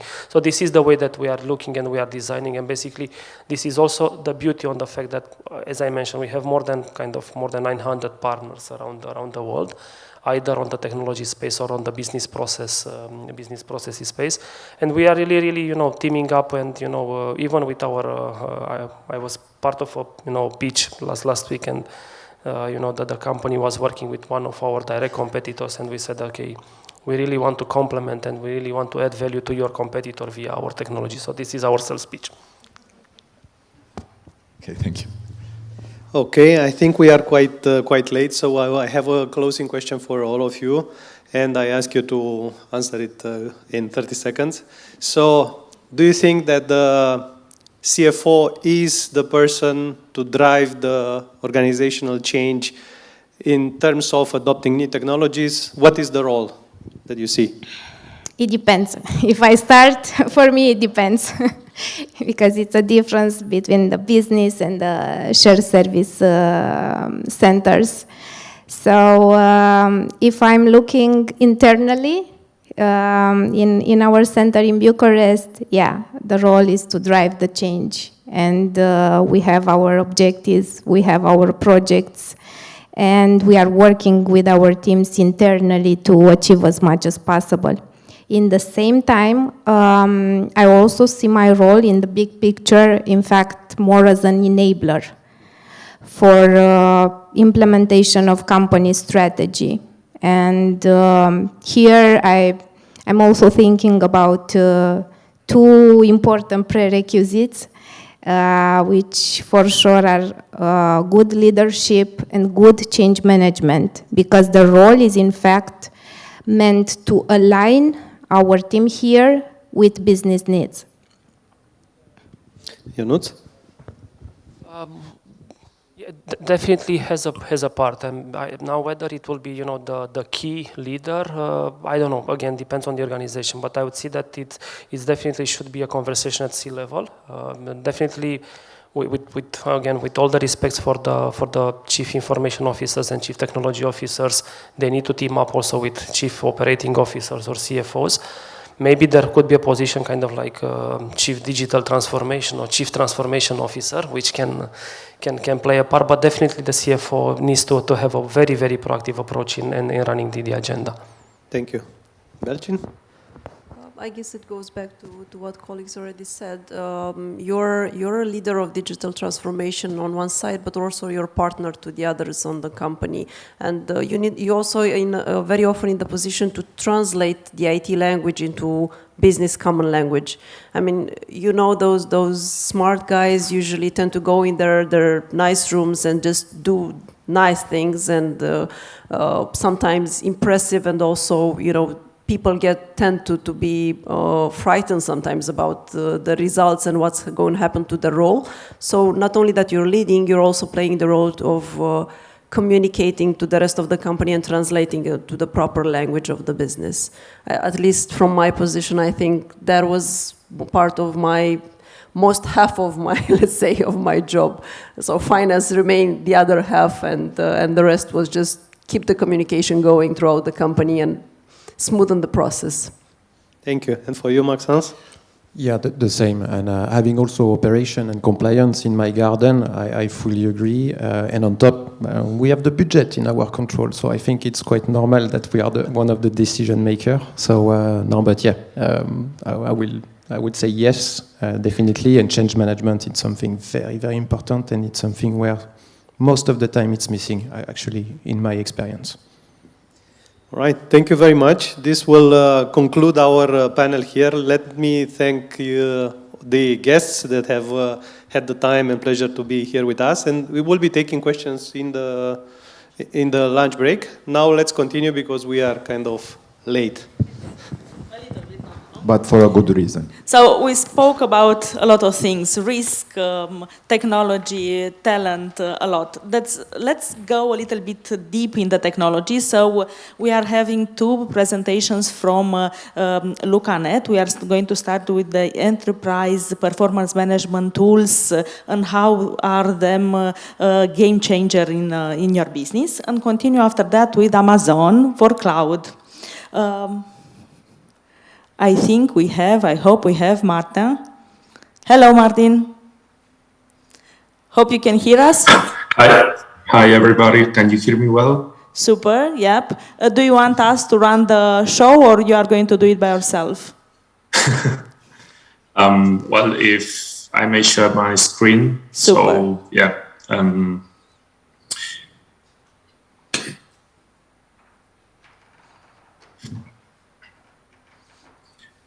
Can you see well? Yep. Okay, first of all, thanks to all of us, to PwC Romania, for giving me the chance to represent LucaNet in this meeting. So if you may be asking yourself, okay, who are you? Who is LucaNet? We are a finance software company delivering our CPM solutions to more than 3,600 customers worldwide already, and with 120 partners worldwide recently. So we are very happy to have partnered with you, with PwC Romania. And when talking with Alina, so she told me, she asked me whether if I could help you on assessing how can EPM solutions help companies in the process of digitalization. So at the end, how can we help the business functions to improve? And therefore, you will see that by optimizing people's time allocation and help management, like make faster, better informed decisions, that this will result in an increase of companies' competitiveness. It has been very interesting to listen to the panel discussion. I was afraid to run out of topics because lots of topics that I have today were already spoken. But we will see here like how by streamlining like finance management processes, companies can, for example, reduce time in producing and focus more on analysis. So most of the sales pitches that we do have are always the same pain points of the CFOs, of the finance departments. And we will see later that they spend almost 70% of their time, of their working time, on generating these financial statements and having very few time to actually make well-informed decisions. Second point, how can EPM solutions help the organizations on the data quality? So at the end, one thing is clear here, that what cannot be measured cannot be improved. So it's key for companies to have one source of truth, know more situations of different departments of the company having different data. And therefore, after having reduced time and having more transparency, companies can better anticipate their needs. So Therefore, they can budget faster and with more accuracy, and having impact, for example, on many business areas, so on suppliers, on cash liquidity needs, return of investment, etc. So the objective of this following 15 minutes will be to undergo how can EPM solutions successfully contribute your departments to be faster, but by complementing your departments, not by replacing. So in order for finance departments to apply the strategies, so EPM solutions aim to at the end automatize and free your time for you to dedicate it to more added value tasks. So I feel you. So I know lots of CFOs here in the event, and I am sorry for you. I feel you because we have really heard many stories in LucaNet about how, for example, CFOs were concerned for data differences between the departments, that they felt a bit frustrated that if their company were able to report earlier and better, they will gain competitiveness in an increasing competition market, and that they felt it too, that they were spending too much time on generating those financial statements, and therefore by the time of taking the decision, it was all they felt they were having a rush. There wasn't much more time for that. And of course, it's very frustrating when they cannot trust 100% on their finance department's data. So now going to the point, what do EPM solutions provide? At the end, I will talk about LucaNet, what do we provide, but this can be adapted to other EPM solutions. So at the end, what we provide is a 360 tool with consolidation, with planning, with reporting capabilities, and also by partnering with Amana, our third-party solution, we provide also disclosure management solution. So this means that we automatize disclosure management. But going now for a concrete example, and if we go to consolidation, so by defining, for example, the consolidation scope, like the general accepted accounting principles, the consolidation methods with all of the homogenizations and the intercompany reconciliations, basically this result in our customers saving plenty of time on generating their consolidated financial statements. So for example, our customer, Thai Union, well known for fish products and manufacturing. So they reduced their consolidation process from 10 to just 1.5 days. So, and they consolidate in Thai GAAP, US GAAP, and IFRS. So therefore, we are very happy to accompany them in their growth because they continually keep adding new societies, new entities under the consolidation scope. And therefore, this has resulted that they reduce the reporting process monthly from 25 to 10 days. So this means 50 days per month. That means 6 more months for companies to carefully analyze the information and to take very well informed decisions. Another example, if we go to planning, so many companies plan and always focus on the P&L, and they maybe do not pay as much attention about their balance or the cash flow. So by defining the data model, you can plan also with a different structure rather than a P&L exclusively. So for example, cost center projects, so basically the group company can monitor the process of execution of the budget, and that's something very appreciated from our clients. And for example, in Toshiba, a customer of ours in the sub from Europe, so cost center managers can really access this information and track the budget expanding process. So that resulted in making the budgeting process 3 times faster for them. And at the end, so what is this translated into?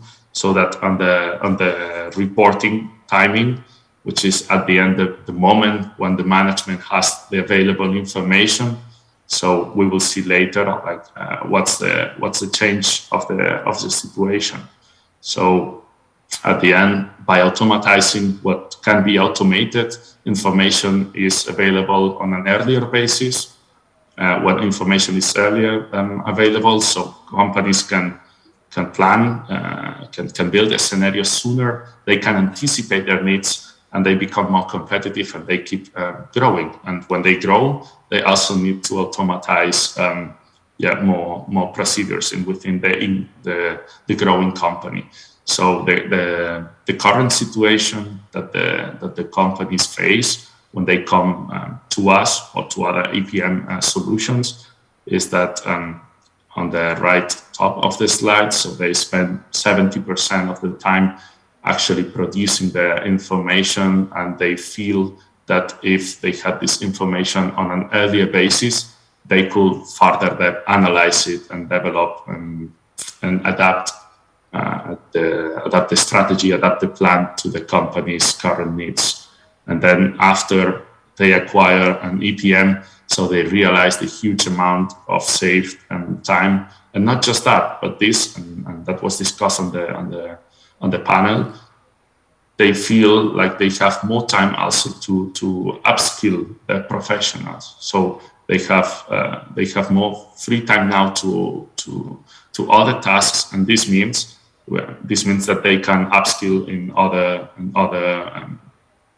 other tasks, so they can become fulfilled in the company. We cannot assume that employees will be same skill throughout the career plan. So that's a very important point also like to discuss.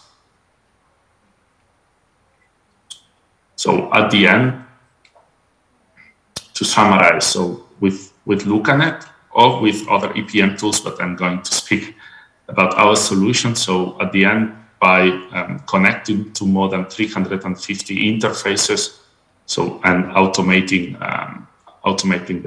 the financial statement generation, so the cash flow, balance sheet, profit and loss statements, not just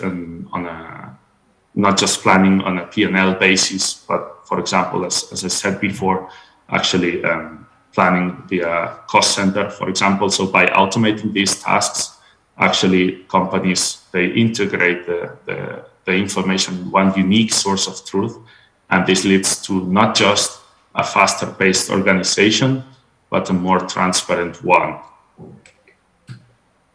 So those are some examples of the situations that we have observed of why do companies come to us? What situations, what triggers companies to acquire an EPM solution like ours, for example. So for example, they find themselves at an expansion. So therefore the amount of information is increasing, and therefore they need to really scale operations because they are not able to handle all of the information via Excel anymore, either if they are facing an M&A project. So our solution is very quick to implement. Just to give you an example, an implementation in a company of 20 entities. So it can last about 1 month. So that's very agile implementation, and that's one of the key points I would like to highlight. Either because they are expecting an audit, or they are going public, or they find themselves under new reporting or accounting standards. So those are the triggers that generally make the customers decide that it's worth the investment, to acquire an EPM solution.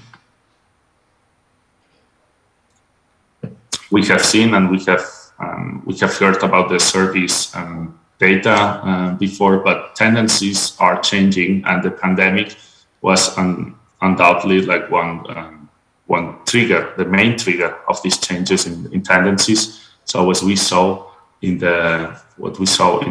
this case study, so digital transformation is seen as a higher priority from the organization top management now. So with around 90% of the surveyed top managers, rather than pre-crisis. And we can see on the left-hand side that the preference like for investment in innovation and growth and customization is increasing at a faster pace than business continuity. So I would like to raise like this open question that at the end, are you going to wait like for the next crisis like, to decide to acquire an EPM? And yeah, so that was all from my side. I would like to thank you all for your attention here, and please find my contact details. Yes. Martin, just a short question. So, if I'm understanding correctly, that means that now the process of consolidation on financial reporting, it would last short, and it's only fully automated. I don't need to do Excels, I don't need to do Words and mix together, or and also the planning and budgeting process. Again, it's we might skip the 3 to 6 months when we are when preparing for budgeting, and we have 1 month of only reducing this time to 1 month of planning and budgeting, and with the help of EPMs. Understood correctly? Mm-hmm. Exactly. So at the end, in those examples that we have seen, so 15 days were saved per month in terms of reporting. So that meant that top management had the information every month 15 days earlier. So over the year, they had like 6 months in total, like more time to carefully analyze this information and take well-informed decisions about it. And about Excel, it's complementary to our solution. So we can export and import data from Excel, but at the end, we all know how prone to error is having Excel and doing these processes via Excel, that you lose trackability, so you don't know who did what and who had access to what Excels and whether if the information is updated or not. So yeah, Thank that you, would be Martin. Thank you. Any questions from the room? No. Okay. Martin, thanks a lot. Now I think we are going to run it in cloud.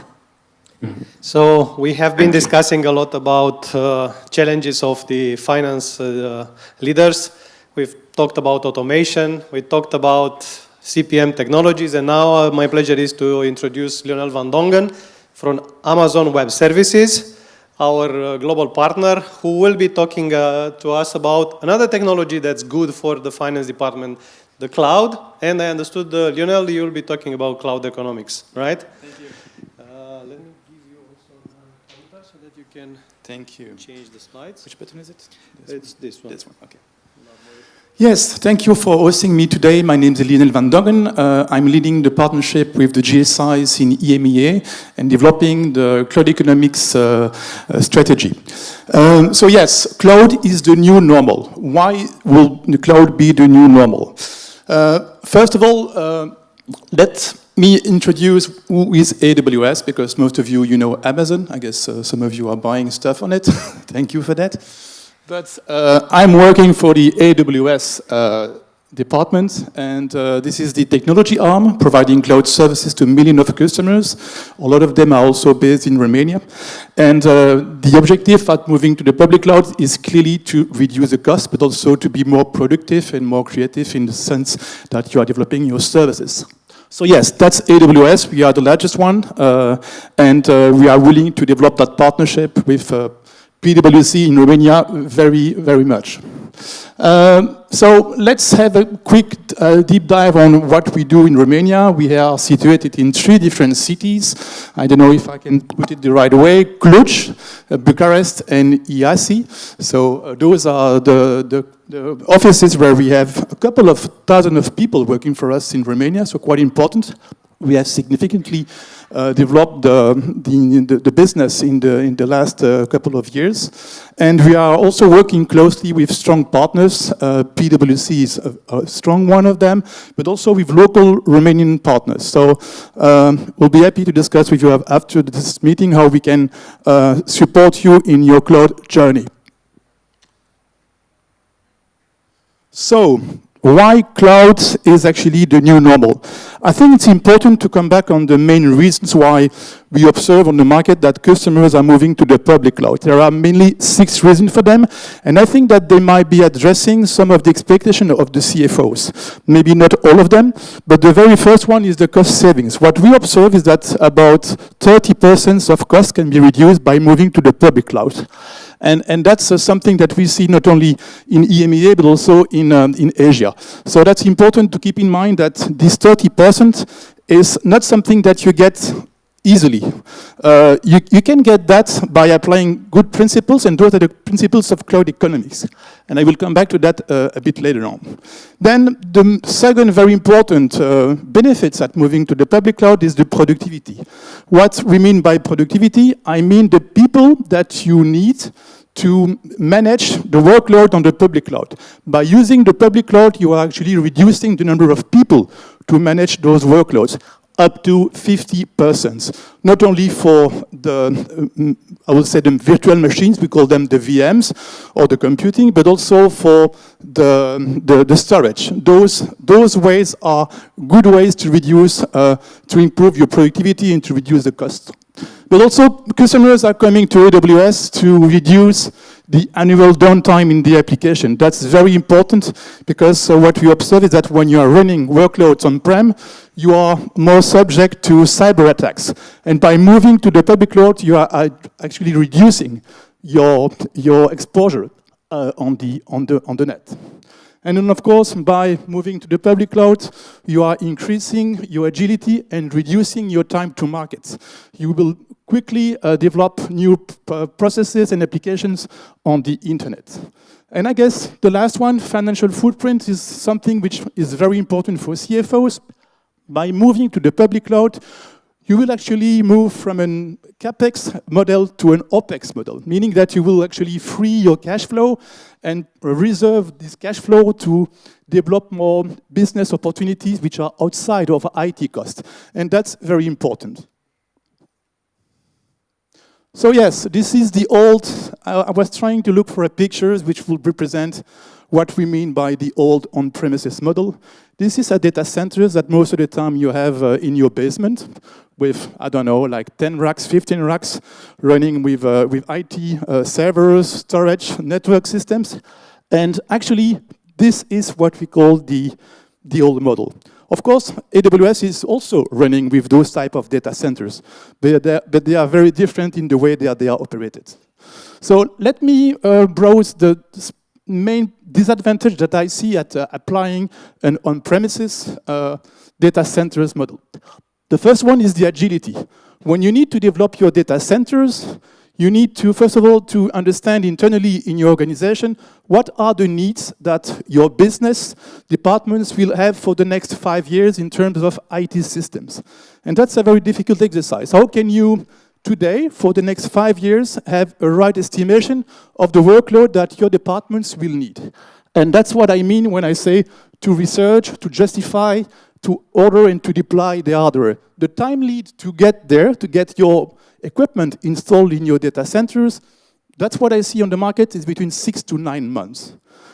And by that time, your business department might be already have a very different need in terms of the IT systems that he wants to implement. So in terms of agility, it's actually not the best choice you can make.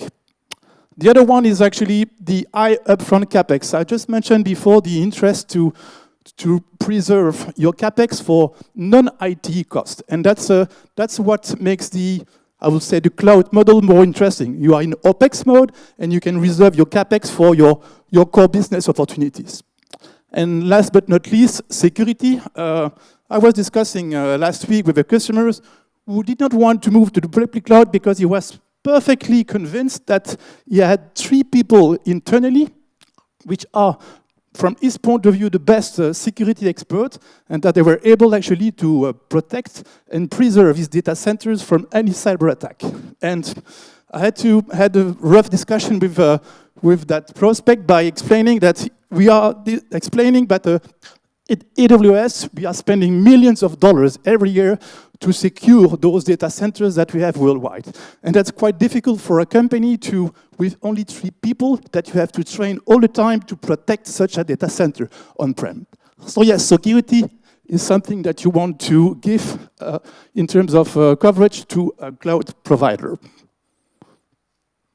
What goods looks like in terms of cost? Let's see on the left side, this is the cost that you will have with your own data centers. And on the blue side, you have the cost over time with your usage increasing. What I mean with this slide is that when you are moving from this white bar, which is the cost on-prem with a traditional comparison on-premises model, when you move from this point to the left side to the lift and shift, so you move to the public cloud, intentionally, I wanted to see that your cost will increase a little bit. So you might say, so why would I go to the public cloud? What's the point to move to the public cloud if my cost will be increasing a little bit by simply making a lift and shift? I will explain you that in a moment. What I mean by lift and shift is that your servers that you are actually running on-prem in your data centers, if you move that server to the public cloud just in a pure, simple lift and shift way, it might be that you will increase your cost. Why?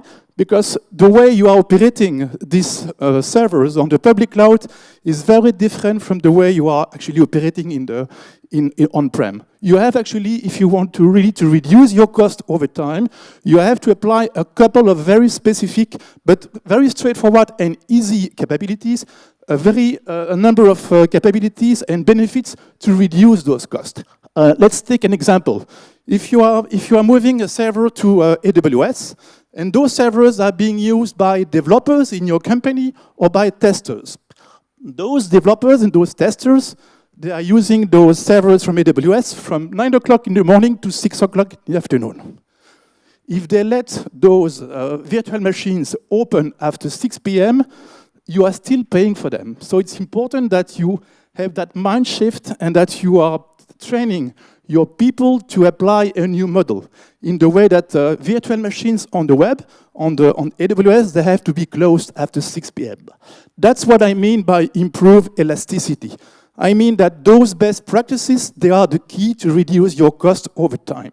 So those are the best practices of what we call FinOps. And by doing them, then you will be able to reduce your cost more or less to 30%. But if you only do a lift and shift, you might have like a 2 to 5% reduction. But the real benefits are applying the best practices.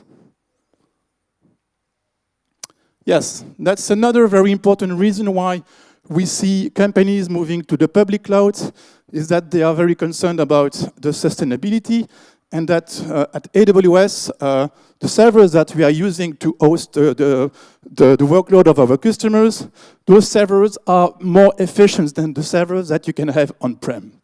So an example, 67% of the cloud servers, this is the cost which you can reduce up to the 80 for the carbon footprint.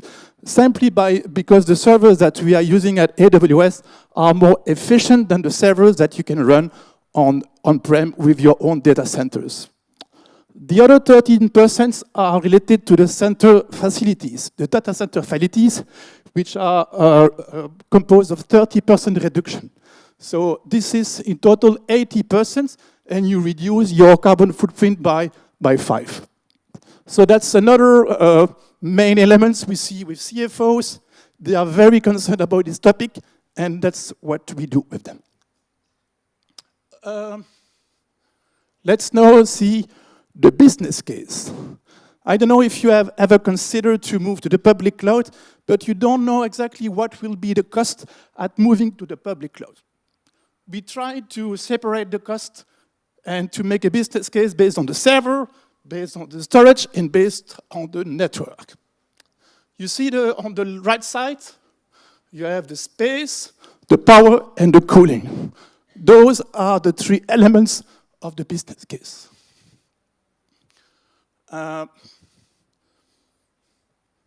So let's see what we can do for you.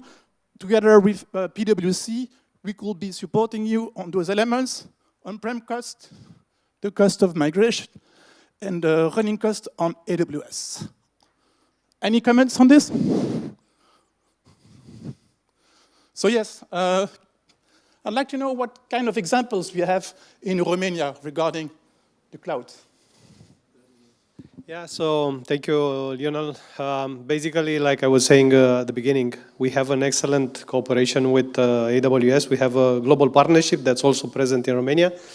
And all of these areas are services that we in PwC are able to provide to clients in order to guide them through the cloud journey. Because some of you are using cloud, and some of you don't, and maybe you are thinking how to start. And for this, there is an excellent program which is called Migration Acceleration Program. It's a program driven by AWS, and we are fully embedded with that. What we do is we go with you, alongside with you, on a simple methodology where we help you with the assessment, running those costs, creating the business case. So what it would mean for you in terms of financial impact if you would be running cloud for 3 years. So we have, for example, a client in the retail industry here. We started this program with them. We ran the assessment. I have to tell you that this is in part financed by AWS. It's a great market approach. And they are now having a tool to decide whether this is for them or not. And when they do so, we can start with the actual migration, preparing them, applying all of these rules that make them sure they will achieve a benefit and they don't end up having more costs. Yeah. So these are things that we are doing in joint cooperation, and our experts working together with AWS are addressing directly client needs around cloud journey. I can talk, I think, a lot about application modernization, but here we want to preach the message: start from somewhere, start small, make your homework, let us help do your homework as well, and then make an informed decision. Thank you. Yeah, I wanted also to add the importance of sustainability. We can also support you in defining your carbon footprint of your current data centers and see how much that carbon footprint will be on the public cloud with AWS. I know that for some of you, some CFOs, it's important to include that in the strategy, and that's something that we can do in a couple of days, like giving you that view on how far you are with your carbon footprint. It's a key change. Thank you. Thank you, Lionel. Thank you so much. Any questions that you want to address to Lionel? Or maybe over the lunch? So Lionel will be here with us for the lunch as well. So let's continue the conversation then. Thank you. Thank you. Thank you. You actually won me at the sustainability part because we have a data center back in our office, so it's a huge one. So thank you for that. Moving on, so we spoke a lot about what we can do for planning and budgeting, reporting and controlling, treasury as well, we mentioned. I think now it's important to discuss about another area that will be a focus for automation, which is tax. And I will hand over to Anca. Thank you so much. Thank you so much, Monica. Hello, everyone. Indeed, we are discussing about taxes, about automation. As we saw also during the panel discussion, automation is key to efficiency. Many of the companies, many of you actually, already managed to automate many of the finance and tax processes. However, we need to consider also the tax processes in itself. Of course, when we are considering the benefits of automating the processes, we need to consider that first, we are able to actually eliminate or reduce the operational risk that comes together with, I don't know, manual processes that we are doing. Of course, we are also saving time. the time that we are allocating on repetitive tasks will basically be hours in order to allocate it, as Ionuț mentioned earlier, to do activities that have more added value. This is why, in our perspective, automating the tax processes is very important. And in the next couple of minutes, I will walk you through some examples which in our opinion can be easily automated. The first one, of course, it refers to the VAT reports. This is a pain point for all of us. We know how many reports we need to submit. We know the recurrence with which we actually need to submit this kind of statements. And of course, preparing and reviewing these statements usually involve, of course, manual tasks, that's for sure, but also repetitive processes. Repetitive processes that sometimes, for example, a couple of years ago, we did a survey in order to see how many of the time spent by a person within the finance department, the tax department, is spent on preparing the VAT returns. What we noted was that 70 hours were spent only for doing these kind of processes, which are manual, which are repetitive, which we do not need necessarily to do it. We need to do it because we need to submit the reports, but we can do it in a more efficient manner. If we think about it, basically 43% of the monthly working time of a person within the finance department will basically go on preparing, reviewing, and submitting these VAT statements. We know that we have an increase of the number of the reports, of the tax reports that we are having. We are discussing VAT, but we need to consider also other types of reports. Don't forget about SAFT, corporate income tax, and all sorts of statements. Therefore, our time to do all these projects and all these reports is less. Therefore, the entire process becomes more burdensome. This is why the automation of the VAT reports, it's something that should be a priority for each of us.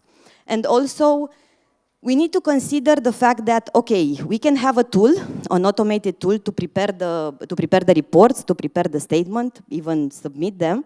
However, we need to ensure also that this tool allows us to do at least a small review of the transactions and of the data that we are actually including in these reports. Often, I'm sure that we've discovered that, I don't know, wrong tax codes were used for our transactions, or that, I don't know, due to a manual processing, transactions were not correctly reported, or the VAT treatment was not accurate. This is why the VAT automation is extremely important. If we discuss about the VAT automation, and in general about the VAT reports, we cannot forget about the validity of the VAT numbers of our partners. I know that for some of us, maybe this process is something very simple, or it's something that maybe it's useless, we consider it useless. However, if we are doing the VAT number check manually, this is a process that can take up to several hours. If we are discussing about thousands of partners, for sure it will take more than days in order to do it. Another important point is that if we're not doing it, so if it's an exercise that we are just omitting, or we are doing it just once a year, or only at the moment when we are actually onboarding that partner, that may trigger VAT-associated risk. Of course, non-deductible VAT, or even worse, having output VAT, additional output VAT, that what we did. So basically, this is the reason for which checking the validity of the VAT numbers is extremely important, but it's also important to know that there are solutions that can help you do these checks in less than 10 minutes. And we are discussing about thousands of partners. Of course, another benefit is that you're not only checking the VAT numbers, but you can also get data, additional data, like information about our partners, about where they are actually, where they have their premises, about the country where they are. This is again in the context of SAFT is very important. If we are discussing about partners, another important point is to consider or to be sure or to ensure, to try to ensure, that we are not drawn into fraudulent transactions. I know this is a big word. However, it happens. The history tells us that, unfortunately, we can be drawn in these types of transactions. Of course, it's not our fault, but we need to do something. In terms of VAT, this is called passing the VAT knowledge test.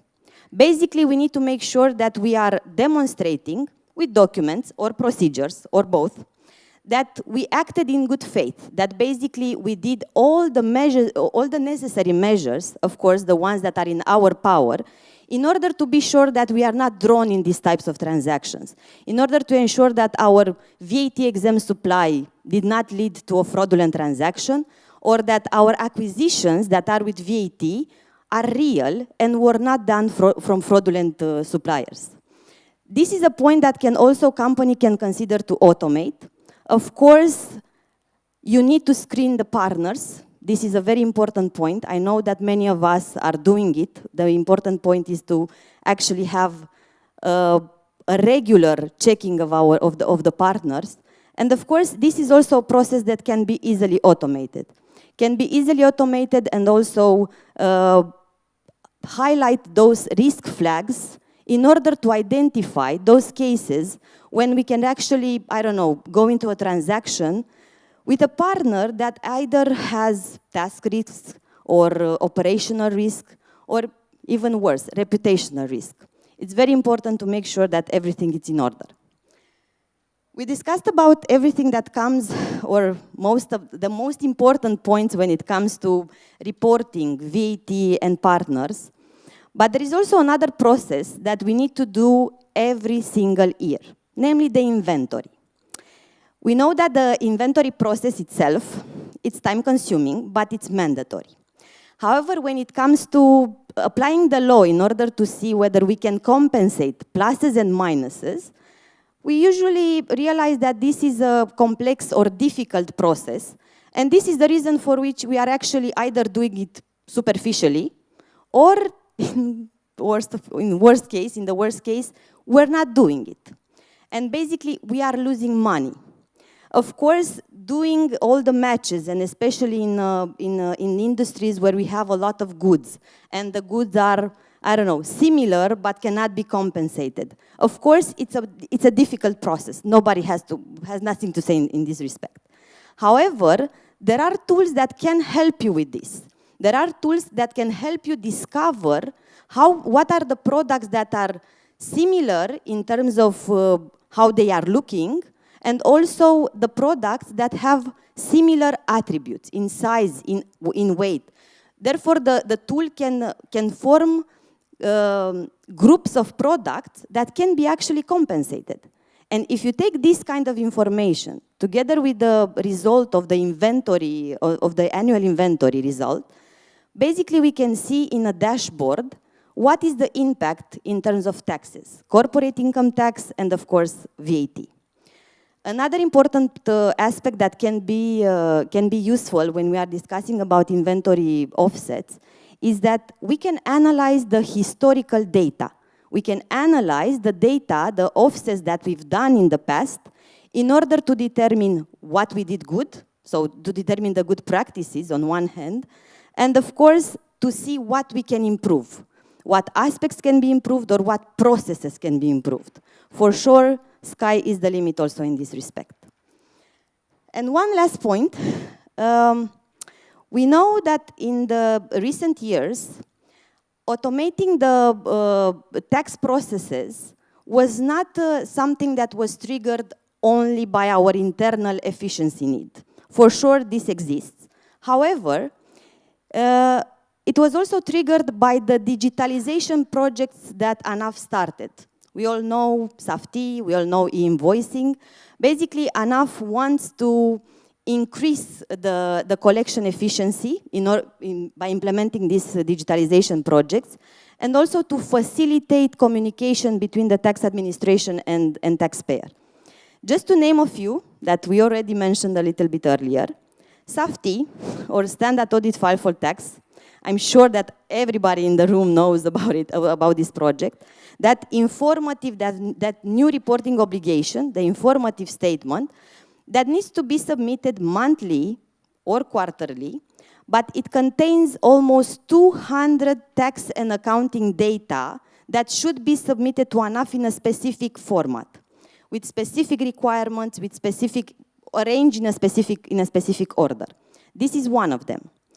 Another digitalization project that obliges us to actually automate our processes is the e-invoicing. Basically, the obligation to submit all the invoices that we are issuing, either for B2G transactions or for supplies of goods that are qualified as having high fiscal risk, to the tax authorities. Again, in a dedicated manner with specific elements and with specific limitation.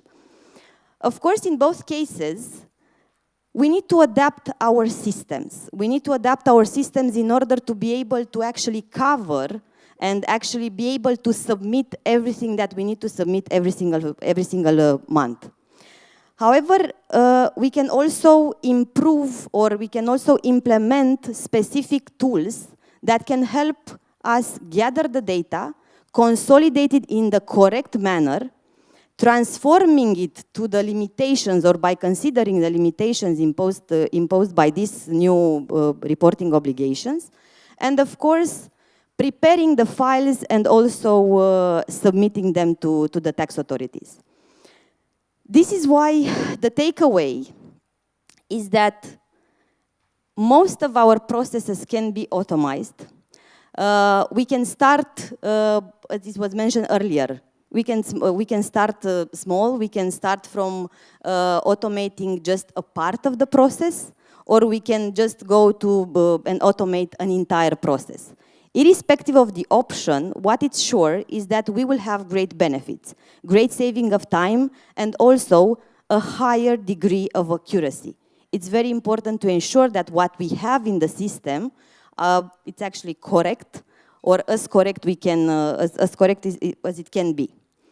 This is why I think that this walkthrough, or I hope that this walkthrough was useful just to have some ideas that we need to start from somewhere.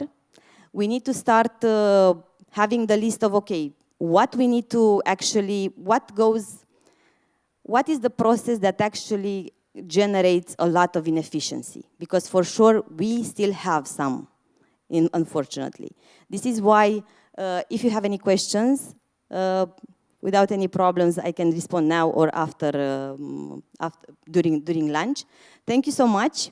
And now I will pass the mic to Mircea to tell us more about how to manage risk. Thank you. Mulțumesc mult.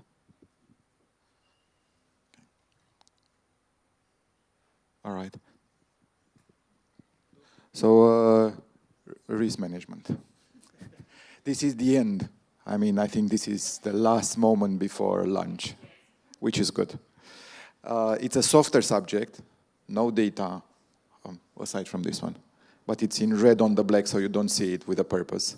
I really don't see it, so. I just want to ask you maybe before we go, is like 10 years ago, yeah, so that was 2012. Can I ask how many of you were actually in business, in finance functions? Yeah? Okay. At home, all right. You remember the uncertainty conversations at the time, yeah? The uncertainty was right after the financial crisis. We were trying to destock. Everybody was just looking at the cash flow, afraid that the next kind of a wave of crisis will start, and so on and so forth, yeah? Now that's a baby compared with what's happened in the meantime. If you move it now 10 years through to today, we've seen pandemics, huge change. At the time, everybody was rating it as, it's not going to happen. It was a risk, everybody knew about it, but everybody was saying no. The second one is related to the war and all these geopolitical changes. Yeah? Supply chain. There's so many things. Now, you could probably get a car. Let's take cars. You would probably get a car within, well, after all the destock, in maybe 3 months. Now it takes a year. Talk to people who actually deal with containers these days. I discussed with someone earlier. Huge issues. You name it. I think the level of uncertainty, the level of digital transformation we're going, the level of change, it's something totally different than what was 10 years ago when we were just out of this financial crisis that everybody was scared at the time. Yeah? And our role is to be actually proactive.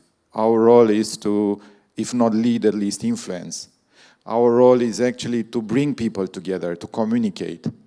How do we do all this? What's that framework that can actually help us simplify this? How can we bring something simple to this complexity? And this was something on my mind, which was, because I mean, I've been in this profession for very many years, and in my role, I've also seen a number of functions. I've seen finance function, I've seen the IT function, the security function, the internal controls function, internal audit, and so on and so forth. Yeah? All have their age of growth. But at the end of the day, how do we bring them all together? Internal controls was like a buzzword today. Kind of 10, 20 years ago, when we were talking about internal controls, people weren't very sure what exactly are you talking about. So what's that framework? And one possible framework, I don't know if this is the holy grail of it, but one possible framework is actually enterprise risk management. And the reason behind that is that it really brings together how are we able to meet the business objectives in a way in which, so far we're looking at risk from a negative connotation, like an audit. Yeah? Everybody knows risk, why we need to talk about it. But in reality, it's actually a great enabler and a great tool to communicate. Because you have in one place, in just one place, all the information that's going on through the entire organization, and you can structure it in a way which is easier and much simpler to share with your stakeholders, with the board, with people around you, with whatever. Yeah? So this is actually a quote coming from one of our studies where basically, I mean, 80% of the leaders were saying, you know, all these transformations are creating a risk management problem. Yeah, of course, we know this. Yeah. The various stages of what this risk management, enterprise risk management concept is, yeah, and goes from initial to optimized, as any other models, goes from a moment where you don't know exactly where to pick the information from, where the data is actually all over the place, where if you ask someone about what's your risks, they will have one sort of understanding, impact and probability, risk appetite, and all the other things, to the moment where actually you moved into a place where everything is able to provide you with a dashboard, with predictions, with loads of other stuff, yeah? Quantifying cyber risk. Yeah? Everybody talks about cyber risk. It's an IT, right? Not really. You can actually quantify. You can put a number where the budget you need for security can have a dollar amount. There are models behind. The same is for many of the significant risks that you put together. Going through the process is, it has to be fit for purpose. It's very difficult, and I have a client, for example, in Romania I work with, who said, you know, we had a request from the board to clearly state what the risks are in the organization, how we're dealing with them, and where we are in the process. And they said, going through the conversation is, getting into optimized is not actually something which we want, because our processes are not able to support this, our data is not there, and so on and so forth. But where we want to is actually to move as fast as we can from developing to developed. How can we actually go through the organization, identify what people are actually focusing on now, and how can we actually help them structure it, focus on them, and communicate it upwards. And that's also very good for the board, because from the board perspective, they don't have all the information there is in a department. But with this, they're able to really link the business objectives to whatever the key risk indicators are for a specific, I don't know, I want to do a large CapEx investment, and I would need to actually be able, at board level, to easily understand what's exactly the risks which are actually composing that initiative, and be able to articulate them in both impact and probability, and be able to say, yes, this is something I relate with, I'm okay to accept it or not. And for this, you need to define also what this means, because it may mean a lot of things to many people. So you need to define your appetite for risk. Yeah? Couple of things that kind of came along as our conversations were with clients were, first of all, for sure, not all processes are there. Yeah? You need to have some sort of internal way of dealing with it, of collecting the information, of being able to update it. This is not really a one-time exercise. Yeah? It's a moving target. So this was one. The second one was data, and being able to put them together in a way in which it's understandable, it's usable. Yeah? If I have cybersecurity risk and I show an investment budget, how do I actually correlate it to the assessment that I may be hit or not by a security incident, and how is this going to affect my main assets which are at risk? Yeah? How am I able really to put this information all together? Do I have this? I don't have this. Yeah? This is something to look into, and it's not necessarily easy, but it's possible and it's doable. The second and the third one is related to the fact that what we want is actually a centralization out of the decentralization. Yeah? So it's a lot of stakeholder involvement, it's a lot of change management, it's a lot of ability to see that risk is not, as I said earlier, an audit. Yeah? Because it's not, is the ability of people to really open up and collaborate and be able to support with the data. Yeah. For sure, you need to integrate them with systems. For sure, you need to have them in a dashboard. You need to have them in a tool. There are many tools around. I've put one which we've developed. There are SAP GRCs, another one. There are many in the market. The idea is that what's important is actually to make sure that you have this in order to be able to communicate it easy, to be able to show progress, to be able to know where you are, and be able to discuss also with the teams in operations which are actually dealing with risks. I'm not going to go into the details of what risk is, what risk management is. If you need me to do it, I'll do it, but I assume that everybody being in finance, you have this.